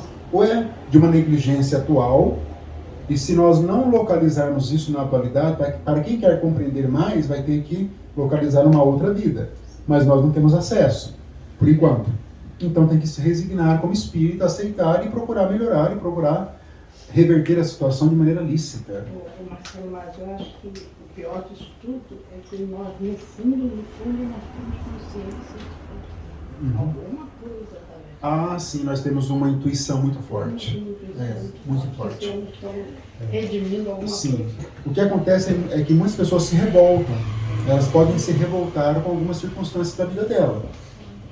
E isso, né? Isso é uma doença, uma separação. Isso é extremamente pernicioso, né? Pernicioso para ele. A expiação é o sofrimento a que nós estamos sujeitos em razão de uma violação à lei divina. Sempre gosto de falar, expiação é algo do passado. Provação se prende ao futuro. Provação não é algo negativo. Já a expiação é algo negativo, mas com uma proposta positiva da educação dos nossos espíritos. A expiação varia segundo a natureza e a gravidade da falta, podendo, portanto, a mesma falta determinar expiações diversas que nós falamos aqui. Porque cada pessoa tem as suas características diferentes, conforme as circunstâncias, atenuantes ou agravantes em que for cometida. Tem várias circunstâncias. Lembra aquele suicida do livro A Caminho da Luz, que ele tinha matado uma pessoa no passado, aí ele ficou com sentimento de culpa. Teve a família, tudo, depois ele cometeu suicídio. e até ele forjou que seria vítima de homicídio, para que a família não ficasse envergonhada. Mas com certeza o suicídio dele foi encarado de uma maneira mais atenuante diante das circunstâncias, pelo arrependimento de tudo que ele fez. Que ele era um homicida e suicida. Que ele foi localizado depois lá no abatedouro dos animais. É esse personagem que André Luiz fala quando ele viu lá os espíritos tentando se alimentar do plasma, do sangue, que ele viu foi a cena mais estarrecedora que ele viu no plano espiritual. Foi, né, o abatedouro de animais, né, estavam sitiados por espíritos. Sitiados por espíritos, né? Então todos nós temos circunstâncias atenuantes que vão atenuar, ou agravantes, o conhecimento de uma pessoa, né? Então, agravante é quando a pessoa poderia conhecer o fato e acaba praticando esse fato. Isso é uma agravante. Né? E atenuante, as circunstâncias também podem favorecer aqui cada um de nós. Deus leva em consideração tudo isso. É um processo muito complexo, porque depende de das nossas conquistas, das nossas quedas espirituais. Não há regra absoluta nem uniforme quanto à natureza e duração do castigo. Kardec usa palavras fortes, né? Castigo, pena, pode reparar. A única lei geral é que toda falta terá punição e terá recompensa todo ato meritório segundo o seu valor. Cada um, né, é muito subjetivo, muito individual. Então, às vezes a pessoa vem e me pergunta, eu vejo na internet também, a pessoa cometeu tal coisa, vai nascer assim. Eu não gosto porque é muito subjetivo. Cada um tem a sua maneira. A própria obra do André Luiz, todos os volumes, o que acontece ali é inerente aos personagens das obras, das suas vivências. Não quer dizer que nós vamos nos sujeitar àquilo de maneira exata. Ele nos traz um panorama da espiritualidade. É isso que o André Luiz faz. Às vezes a pessoa lê e acha que aquilo é uma regra absoluta para todos. Kardec faz isso agora. Ele está fazendo o quê? Ele compilou, ele organizou e colocou regras, mas observe que são regras abertas. Não existe específico. Não existe aqui, se cometer homicídio, vai voltar sem o braço. Não existe isso em Kardec. Porque isso é subjetivo, depende de várias possibilidades do espírito. Isso que eu quero que vocês, todos nós... Senão vai acabar, eu mato você, você me mata, você me mata. E nunca vai acontecer. Não, meu braço não é o teu. Exatamente. E nunca vai acontecer. E nunca vai acontecer. Nunca vai acontecer um acertamento, vai ficar externamente dessa maneira, né? O que prende a vítima ao ofensor, agora abrindo um pouco o nosso horizonte de interpretação da justiça, é o não perdão. Aí a vítima se prende ao ofensor. Os dois não se perdoam. E vão ficar nesse, né, um prejudica, o outro prejudica. Um prejudica, o obsessor que foi vítima volta para obsediar. Depois, o que foi vítima quer voltar para fazer o mal. Tem que quebrar isso por meio do perdão. Mas se quebrou, ele não está isento de receber a sua punição de outra maneira, de acordo com a providência divina. Esse é um princípio muito importante. A duração do castigo depende, castigo, expiação, punição, depende da melhoria do espírito ocupado. Não existe um prazo determinado para isso. Nenhuma condenação por tempo determinado lhe é prescrita. O que existe, compatibilizando essa fala de Kardec com os livros, existe um planejamento espiritual de uma existência futura para que, durante a existência, o espírito possa se restabelecer. Mas não quer dizer que ele vá. Entenderam? Você vai ter 60 anos para... você foi um suicida, para tentar de novo dar valor à sua vida. Mas pode ser que ele cometa um novo suicídio nesses 60 anos e vai se estendendo, por exemplo. É isso que Kardec quer dizer aqui. O que Deus exige por termo, né, por finalizar, né, de sofrimento, é um melhoramento sério, efetivo, sincero de volta ao bem. É isso que é o trunfo do espírito culpado. Desse modo, o espírito é sempre o árbitro da própria sorte. Ele é o juiz de si mesmo, podendo prolongar os sofrimentos pela pertinácia no mal, na insistência, ou suavizá-los e anulá-los pela prática do bem. Em último, que se for muito virtuoso, isso pode acontecer. Tem aquele ensinamento do Emmanuel muito famoso, muito bonito, que ele diz assim: quando a lei se apresentar para você, que ela te encontre na prática do bem. Né? Uma hora a lei vai ter que se apresentar, a lei no sentido né? Pode ser que ela vai se manifestar depois de 30 anos, 40 anos de idade. Que se nós estivermos num trabalho, entenda-se bem, não só prática da caridade institucionalizada. Isso é uma das formas de caridade. Mas quando uma pessoa está realmente envolvida com a prática do bem, em todos os sentidos que nós podemos imaginar na nossa cabeça. Isso é prática do bem. Então a lei ela vai ser mais amena. E pode até anulá-los em alguns casos. Então é isso, essa é a lei, né? Eu estava vendo aquele caso daquela moça, né? Que ela foi atropelada por uma Mercedes, recente agora, estavam tirando racha, 2 Mercedes, e ela perdeu a perna. Mas eu analisando a parte espiritual. Ela se mudou da cidade dela, acho que foi de Minas Gerais, estava trabalhando há poucas semanas em São Paulo, conseguiu um emprego, estava analisando espiritualmente. Nem pensei na questão dele, dos dois lá, motoristas dos carros. Aí ela foi para São Paulo e lá que ela perdeu uma das pernas. Ali que era Pediu pra mototáxi, né? de mototáxi. Ela pediu mototáxi, tem lá o vídeo. Exatamente. Ela colocou, o rapaz saiu, né? O piloto da moto, aí já veio a Mercedes, já bateu. A perna foi arrancada. Foi arrancada na hora. A perna. Aí eu pensei comigo, ali começou a expiação dela nessa parte. Ali começou a expiação dela. Saiu da cidade dela, Natal, para trabalhar em São Paulo e lá ali começou. Eu acho que ela tem 37 anos de idade. Aí eu pensei assim, ali que mais ou menos o plano foi planejado. Pensando comigo, né, fazendo as elucubrações, ali começou a expiação. Ela fala, né? O que ela vai fazer agora? Como que ela vai viver? Ela fala, vai processar, ela tá sozinha, tal, então. Exatamente. Aí Como começou, estava na casa de amigos, se não me engano. Então a justiça divina vai agir. Se ela fosse espírita, claro, o sofrimento é o mesmo, mas aí teria um pouquinho de resignação. A resignação não vai afastar o sofrimento, anular, mas vai dar uma compreensão da vida mais profunda. Então todos nós podemos fazer, né? Rever fatos da vida. Todos nós temos nossos desafios, nossos problemas, nossas angústias, e todas elas se prendem ao nosso passado espiritual, se for algo muito grave, ou ao nosso presente, por questão de negligência também. Marcelo, então eu acabei de receber um WhatsApp, né? Sim. De um pai que saiu do portão, Sim. a criança ia passando, até Uhum. por cento, Uhum. e ele acabou de matá-la. Agora, lá em Bicuí. E agora ele está tentando suicídio, imediatamente. Deixa só ele estar falando das elucubrações, ver como que a gente... Imagino. É uma provação dolorosa, né? Dolorosa. Se ele tem que analisar a providência divina, né? Mas se for por negligência, ou se ele tomou todas, mas não teve como perceber, mas o sentimento de culpa vai ser, né? Expiação. Pode ser que ele tenha feito alguém perder um filho numa outra existência, vai passar a dor agora da perda de um filho. Tem várias possibilidades disso, né? E se ele cometer suicídio, aí vai fracassar totalmente. Só está sendo recolhido, aquele espírito está sendo recolhido. Ele está sendo recolhido provavelmente, né? Motivo assim. Exatamente. Aí são várias circunstâncias. Pode voltar aquele caso do André Luiz, né? Que ele volta 3 vezes no mesmo livro, né? Entre a Terra e o Céu.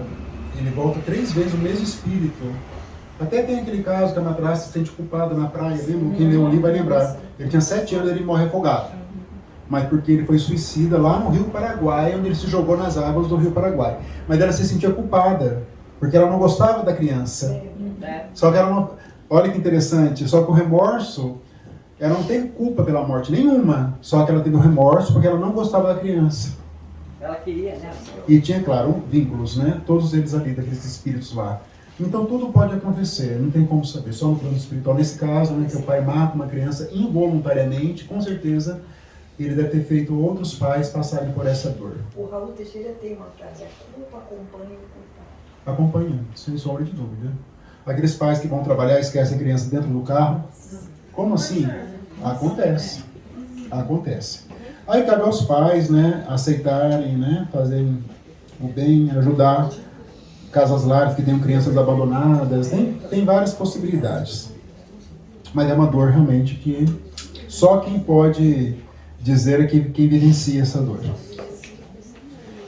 O 14º. Dependendo da melhoria do espírito, a duração do castigo, o culpado que jamais melhorasse sofreria sempre, e para ele a pena seria eterna. Só nesse significado que tem a palavra eterna, porque é algo subjetivo. Ele não entende da espiritualidade, não tem o conhecimento que nós estamos tendo aqui hoje, por exemplo. Ele acha, ele desencarna, ele é um suicida, vai para uma região de sofrimento, ele acha que aquela revivência é eterna. Na cabeça dele é eterno. Eu estou no inferno. É eterno. Então, só nesse sentido. Figurado. Uma condição inerente à inferioridade dos espíritos é não lobrigarem. Lobrigar é enxergar, né? Ver. É não ver o termo da provação, né? O fim. Acreditando a eterna, como eterno lhes parece, deva ser o tal castigo. Essa é a visão que ele tem. Principalmente dos suicidas. O 16º. Aqui tem um processo, então, de resgate nosso perante a lei divina.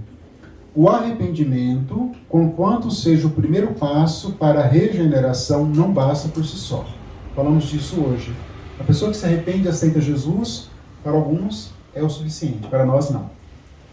São precisas a expiação, que é uma ideia de sofrimento e de tempo. Expiação está ligada ao tempo e ao sofrimento.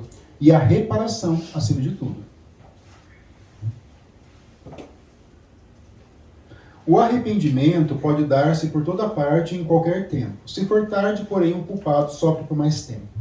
Até que os últimos vestígios da falta desapareçam, a expiação consiste nos sofrimentos físicos e morais que lhes são consequentes, seja na vida atual, seja na vida espiritual após a morte, ou ainda em nova existência corporal.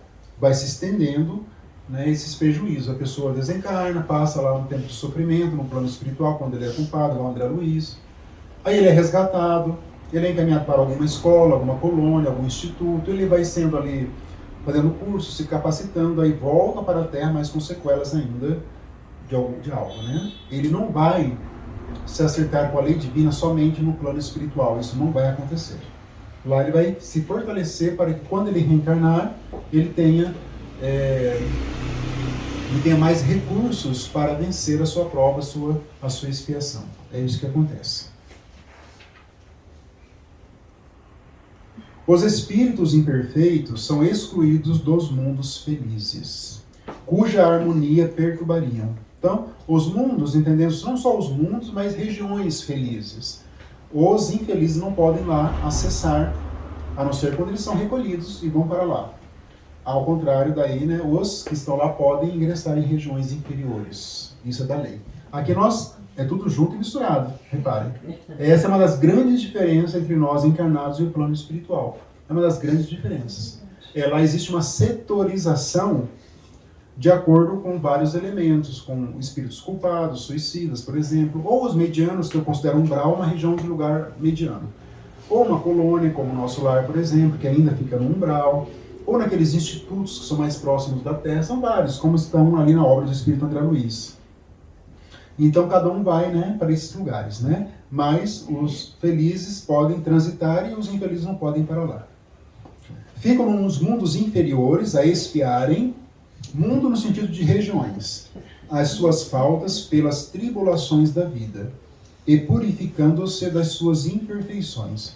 Só fazendo parênteses, né, Kardec ele vai trabalhar a justiça divina também no século XIX, com aquilo que ele pôde fazer.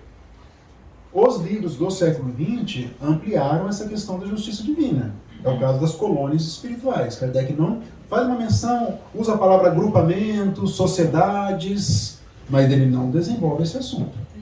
E não vai desenvolver nem na segunda parte, que ele vai dialogar com os espíritos, não vai desenvolver. Com certeza, na minha opinião particular, ele sabia, mas ele não desenvolveu. Não era o momento, imagina. Ainda pessoas não aceitam a ideia de colônias, mesmo entre os espíritos não aceitam. Então, a justiça divina, Kardec ele expandiu o conhecimento, mas ainda no século XX viria um novo conhecimento, que ia complementar Allan Kardec. Que assunto, né? 19º. Como o espírito tem sempre o livre-arbítrio, isso é importante, né? A faculdade de escolha, o progresso, por vezes, se lhe torna lento e tenaz a sua obstinação no mal. Como nós temos vários exemplos na nossa literatura de espíritos inclinados para o mal. O grande exemplo da obra do André Luiz é o Gregório, lá do Libertação. Nesse estado, pode persistir anos e séculos, como Gregório, que era Papa, Gregório IX, estava numa região de trevas. Estava lá consciente de que ele estava lá. Não era um espírito perturbado. Ele era consciente. Embora ignorante das coisas celestiais, por incrível que pareça. Consciente do mal, mas ignorando as coisas espirituais, embora fosse um papa. Nesse estado pode persistir anos e séculos, vindo por fim um momento em que a sua contumácia se modifica pelo sofrimento. Tem um momento que a Matilde, a mãe do Gregório, fala assim para o Gúbio: eu estou percebendo já faz algum tempo que ele já está agora começando a se modificar pelo sofrimento, ela diz. A mãe dele, a mãe espiritual, Matilde. E é nesse momento que ela percebe a chance de encaminhar o Gúbio para que ele converse e faça o começo do processo de regeneração dele. É isso que acontece. E reconhece o poder superior que o domina.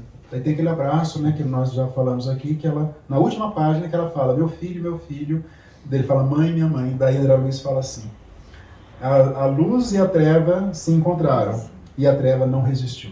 Termina assim, ó. É para comover. Eu também fico, toda vez eu fico emocionado. Essa cena é a cena do Estevão sendo ele foi preso ali um pouco antes. Ele era Gesiel ainda, quando ele pede para ele cantar. Toda vez eu choro.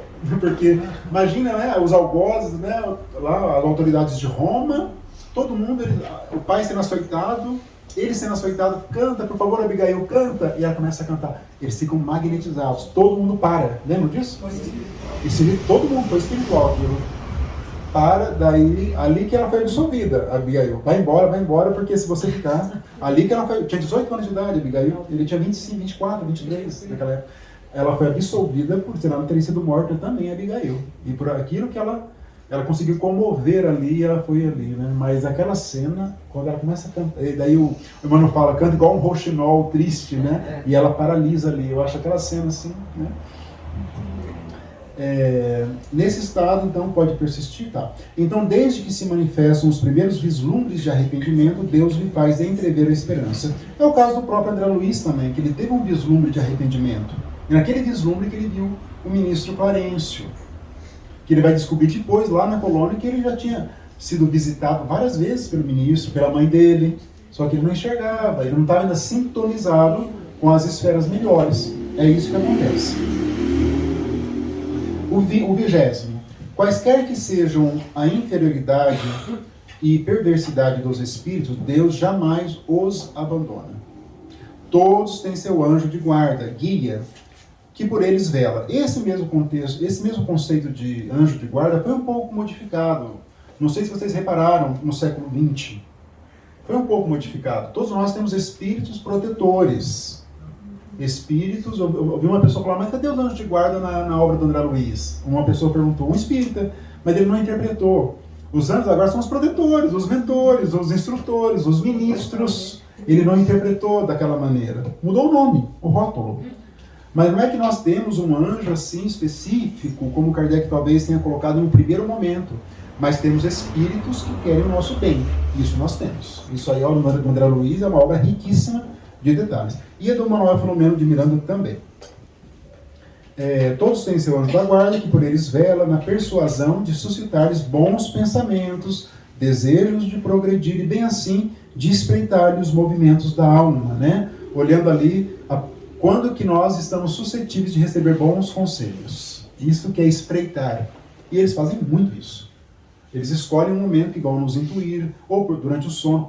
Em quantos momentos da obra do André Luiz, eles esperam o encarnado que vai ser auxiliado dormir para ser levado e ali poder orientar. Quantas e quantas? São várias oportunidades, várias, né? A Marita do Sexo Destino, ela sofreu uma violência pelo próprio pai, inclusive, né? Biológico, embora ele não soubesse dessa circunstância. E ali ela entrou num desespero, né? Daí ela conduzida ali no momento, um pouquinho antes da desencarnação. Enfim, né? Dessa circunstância de encorajamento, de bons conselhos, né? O livro Sexo Destino é um livro extraordinário dessa exemplificação da influência dos espíritos, né? Extraordinário. Contudo, essa interferência do guia faz-se, isso é bom que nós saibamos, quase sempre ocultamente e de modo a não haver pressão, porque os espíritos respeitam o nosso livre-arbítrio. Só espírito inferior que tenta interferir no nosso livre-arbítrio. Eles podem tentar interferir. É sacanagem isso aí. Depende da nossa sintonia. Depende da nossa sintonia. Mas eles podem tentar interferir. Pois que o espírito deve progredir por impulso da própria vontade. Isso é um princípio da doutrina. Lembrando que Kardec fez todos esses 33 itens com base no que ele ouviu dos próprios espíritos. Isso que nós temos que saber. Pois que o espírito deve progredir por impulso da própria vontade, nunca por qualquer sujeição. Nunca alguém, você tem que evoluir, você tem que perdoar, você tem que... Não. É um convite. O Evangelho de Jesus é um convite para a nossa modificação. Ele nunca é imposto. Já os livros de Moisés é algo mais impositivo, ameaçador. O Evangelho e o Espiritismo não. 21º. A responsabilidade das faltas é toda pessoal. Ninguém sofre por erros alheios, salvo se a eles deu origem, quer provocando-os pelo exemplo, quer não os impedindo quando poderia fazê-lo. Isso é pessoal. Tem algumas correntes de pensamento que defendem que nós podemos ser responsabilizados pelos nossos parentes, antepassados. Tem correntes que pregam isso. Nós não acreditamos nisso, né? Ela é responsabilidade nossa. A não ser se nós formos os parentes do passado, como Emmanuel, no há 2000 anos, que ele lembra do sonho que foi o bisavô dele. Ele chega lá, tem uma obra de arte, um quadro, e era ele mesmo. Aí foi ele mesmo. Ele matava as pessoas e ele cegava. Ele cegava. Ele matava os oponentes e cegava. Matava aí, na parte final do livro, né, o filho dele, que não sabia, foi lá e colocou, né, brasa nos olhos dele, né, o espírito humano, né, do Públio Lentulus. Isso é o de menos, né? Isso é o de menos. A responsabilidade, então, é toda pessoal, isso eu já li. 22º. Conquanto infinita a diversidade de punições, olha que expressão forte. Infinita a diversidade de punições. Infinitas. Cada um é cada um. Cada ser humano, cada espírito. Algumas há inerentes à inferioridade do espírito, e cujas consequências, salvo por menores, são pouco mais ou menos idênticas. Nem tudo que nós recebemos, que nós reputamos de ruim, de expiação, decorre de fatos determinados. Eu matei uma pessoa, ofendi outra, lesionei outra. Não. Decorre da nossa própria inferioridade de não saber ainda os caminhos do bem de maneira adequada. É isso que Kardec quer dizer aqui. A nossa inferioridade por si só já é motivo de infelicidade, por si só, independente do que nós viermos a praticar. É isso que ele quer dizer. Um fenômeno muito frequente entre os espíritos de certa inferioridade moral é o acreditarem-se ainda vivos, podendo esta ilusão prolongar-se por muitos anos. Isso também tem vários exemplos na nossa literatura, para nós espíritas. Para o criminoso, a presença incessante das vítimas e das circunstâncias do crime é um suplício cruel. Pode acontecer que a vítima, que nós chamamos de obsessor, né, nós chamamos, ficam perseguindo os criminosos, né, o criminoso, aqui no sentido de que realmente ofendeu mais violentamente a lei divina.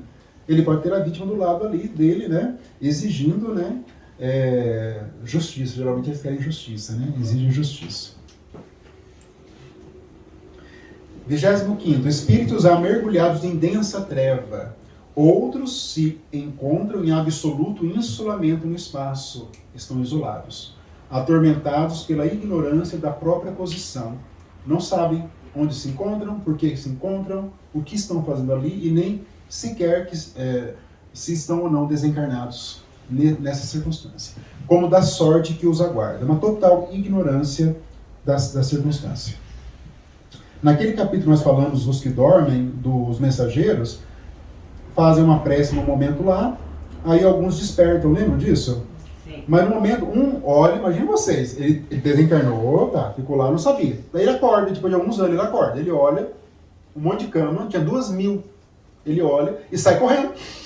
Ele sai literalmente, o André Luiz, o que é isso? Não, pode deixar, ele vai ser interrompido lá na frente, lá no portão. Ele não passa do portão. Mas imagina vocês, ele, ignorante das coisas espirituais, não sabe de nada. Você acorda num lugar, imagina nós, com 2.000 camas, eram 2.000 camas, imagina o tamanho do espaço.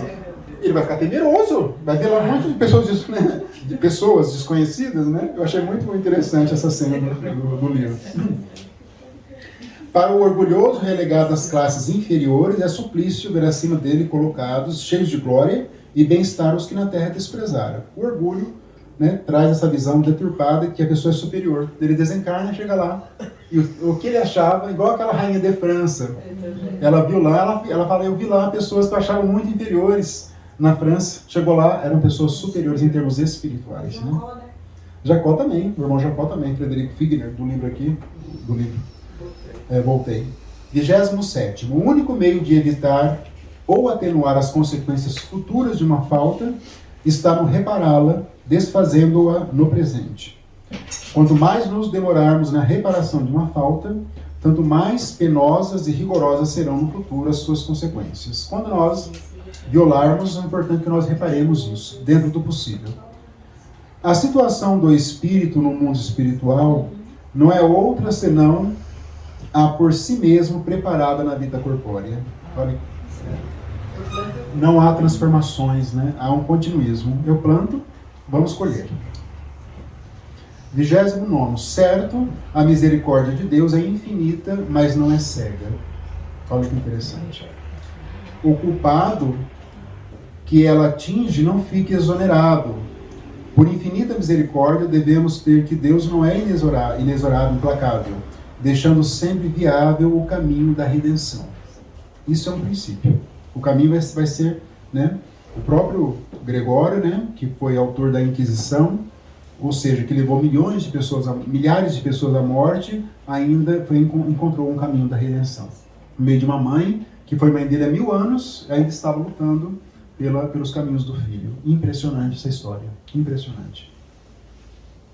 Subordinadas ao arrependimento e reparação dependentes da vontade humana, as penas por temporárias constituem concomitantemente castigos e remédios auxiliares à cura do mal.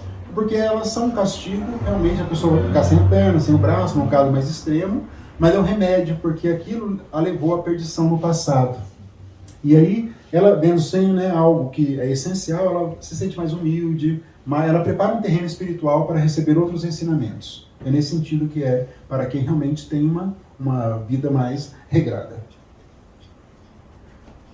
31º. As penas, são 33. As penas que o espírito experimenta na vida espiritual ajuntam-se às da vida corpórea, que são consequentes às imperfeições do homem, às suas paixões, ao mau uso das suas faculdades e à expiação de presentes e passadas faltas. Como é complexo. Como nós falamos no início do nosso estudo de hoje, esse capítulo ele dá uma profundidade da nossa vida, de compreensão da nossa vida. Né? Nós temos tudo isso, imperfeições, nós temos paixões, né? Tudo isso nós temos ainda, né? Então, e mau uso das suas faculdades e expiação de presentes e passadas faltas. É na vida corpórea que o espírito repara o mal de anteriores, pondo em prática resoluções tomadas na vida espiritual. Então lá nós tomamos resoluções, mas colocamos em prática aqui. Assim se explicam as misérias e as vicissitudes mundanas que à primeira vista parecem não ter razão de ser. A pessoa não fez nada para receber aquilo nesta vida. Então está, né, ligado ao passado. Justas são elas, no entanto, como espólio do passado, herança do passado. Ela recebe uma herança, não em dinheiro. A herança dela mesma. Isso é o espólio. Olha essa expressão. Eu achei assim extraordinária de Kardec, né? A pessoa recebeu uma herança, cadê a herança? É o seu passado espiritual. Né?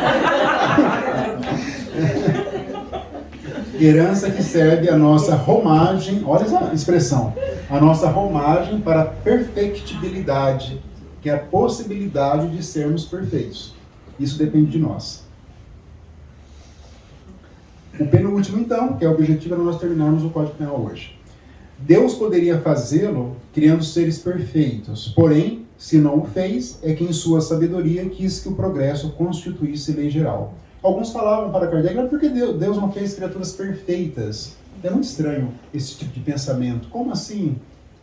Poderia fazer, porque ele é perfeito, mas é estranho, né?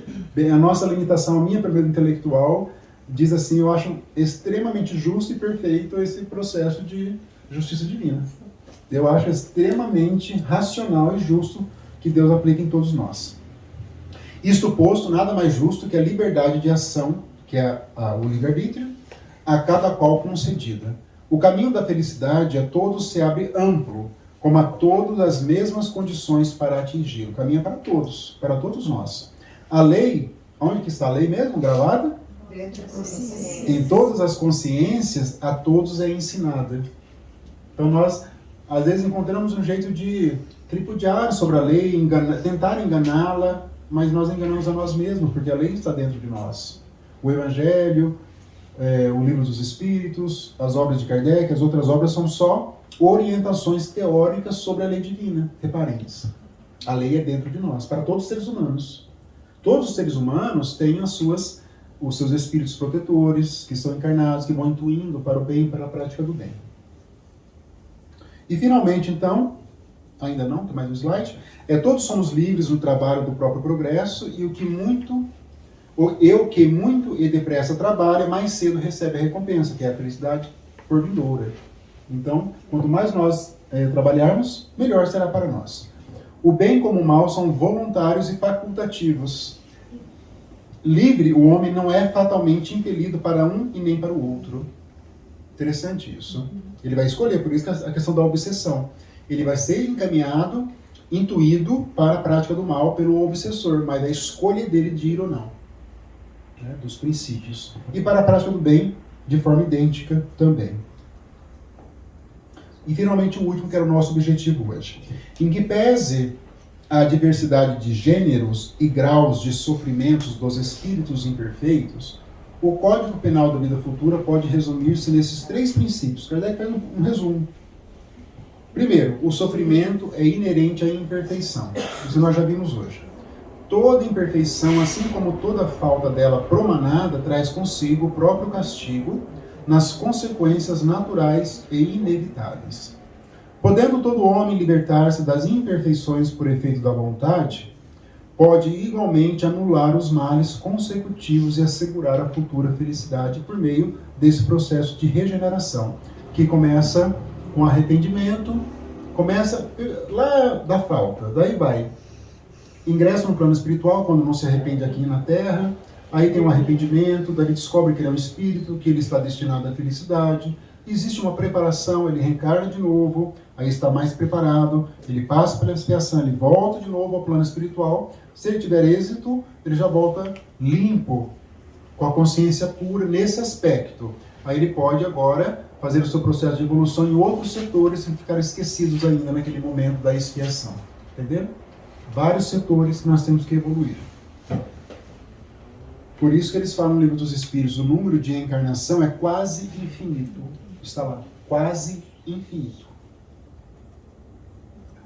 E agora o último aceita que dói menos. Agora se deu uma notícia triste. Agora que eu dei. Até então. Você deveria ter ido embora. Quase infinito, já pensou? Então conclui Kardec de forma assim esplêndida. Ele diz, o Código Penal da Vida Futura. A cada um, segundo as suas obras, no céu como na terra, tal é a lei da justiça divina. É o que Jesus já tinha dito. Né? Ele só desdobrou ali nos 33 itens que ele coloca. Então é esse o nosso objetivo do nosso encontro de hoje. Vamos finalizar, mas aí é bem mais simples essa parte, bem mais para nós espíritos, é muito simples essa parte, depois vamos ingressar nos depoimentos dos espíritos para dizerem de como eles se encontram no plano espiritual, a partir de toda essa teoria que Kardec dá. Mas o importante é que esse encontro, que fique para nós que a nossa vida, ela se baseia no nosso passado espiritual, seja na parte boa e na parte não tão boa ainda, mas que tudo converge para um aprendizado. Todas as punições, os castigos na linguagem de Kardec, expiações, todas caminham para a nossa felicidade. Isso que é importante. Quando uma pessoa nasce, ou então tem a perna amputada, como da moça, ou sem o braço, ou com problemas, com limitações, tudo aquilo é fruto da bondade divina. É uma convocação a essa pessoa, a ela voltar para o caminho daquela lei divina que nós falamos aqui. Ela estava aqui, ó. Ela volta para a lei divina e, consequentemente, naquela linguagem poética, para os fins da criação divina, que é a felicidade de todos os espíritos. Realmente só o Espiritismo, só Allan Kardec, com essa mente lúcida dele, para trazer esses conceitos tão profundos da nossa existência. Por isso que essa aula teve esse propósito, dessa profundidade hoje. Hoje dá para dormir bem. Ovelha se perderá na casa do Nenhuma ovelha. Todos. Todos. Para dormir bem mesmo, a gente tem que lembrar que o gesto de amor cobre uma multidão de pecados. Essa frase também, né? É muito bonito mesmo. Exatamente, uma multidão de pecados, né? O amor ele realmente pode muito, né? Pode tudo. Vai se acertar com a lei divina. O amor cobre uma multidão de pecados, mas o resgate vai ser necessário. Alguém tem mais algum comentário? Pode. Eu acho assim, que todas as tragédias que ocorrem nas nossas vidas, né? Pode ir para uma prova, você conseguir passar, ou ir para uma expiação. Bem no caso da moça que você falou, ela perdeu a perna. Ela poderá encarar isso como uma prova dessa vida. Sim. Ou ela pode ir para o caminho da expiação e... Exatamente. Né? Daí, Ela foi muito preparada. Com certeza essa expiação então, dela... Não, mas ser muito preparada não significa que ela vai ter êxito. São dois conceitos diferentes. Mas uma pessoa que nasce numa provação tão dolorosa, estão muito bem preparados. Todos. Você faz a prece? Faço a prece, então, daí... No próximo encontro vamos finalizar e vemos então, começando os depoimentos então, tá bom? Então vamos fazendo mais uma vez um recolhimento espiritual, recolhimento mental, elevar os nossos pensamentos a Deus, agradecendo, Pai, em prece de gratidão, estarmos aqui reunidos, aprendendo esses princípios. Pedimos, Pai, que nos ajude, que prossiga nos intuindo, nos iluminando por meio dos bons espíritos, porque queremos, Pai, ter êxito no nosso processo de evolução, na nossa vida, na construção da nossa felicidade. Agradecemos a Jesus, ao Mestre Jesus, ao seu Evangelho, que tem nos conduzido, esse Evangelho que tem trazido a verdade sobre as nossas vidas, que possamos sempre, Mestre, sermos trabalhadores da sua seara. E agradecemos por fim aos espíritos amigos aqui presentes, principalmente a equipe responsável pelos estudos, que preparam o ambiente, que nos transmitem bons pensamentos e que recebam nosso agradecimento. Se conosco, Pai, hoje e sempre, assim seja. Então, boa noite a todos e até a próxima quinta.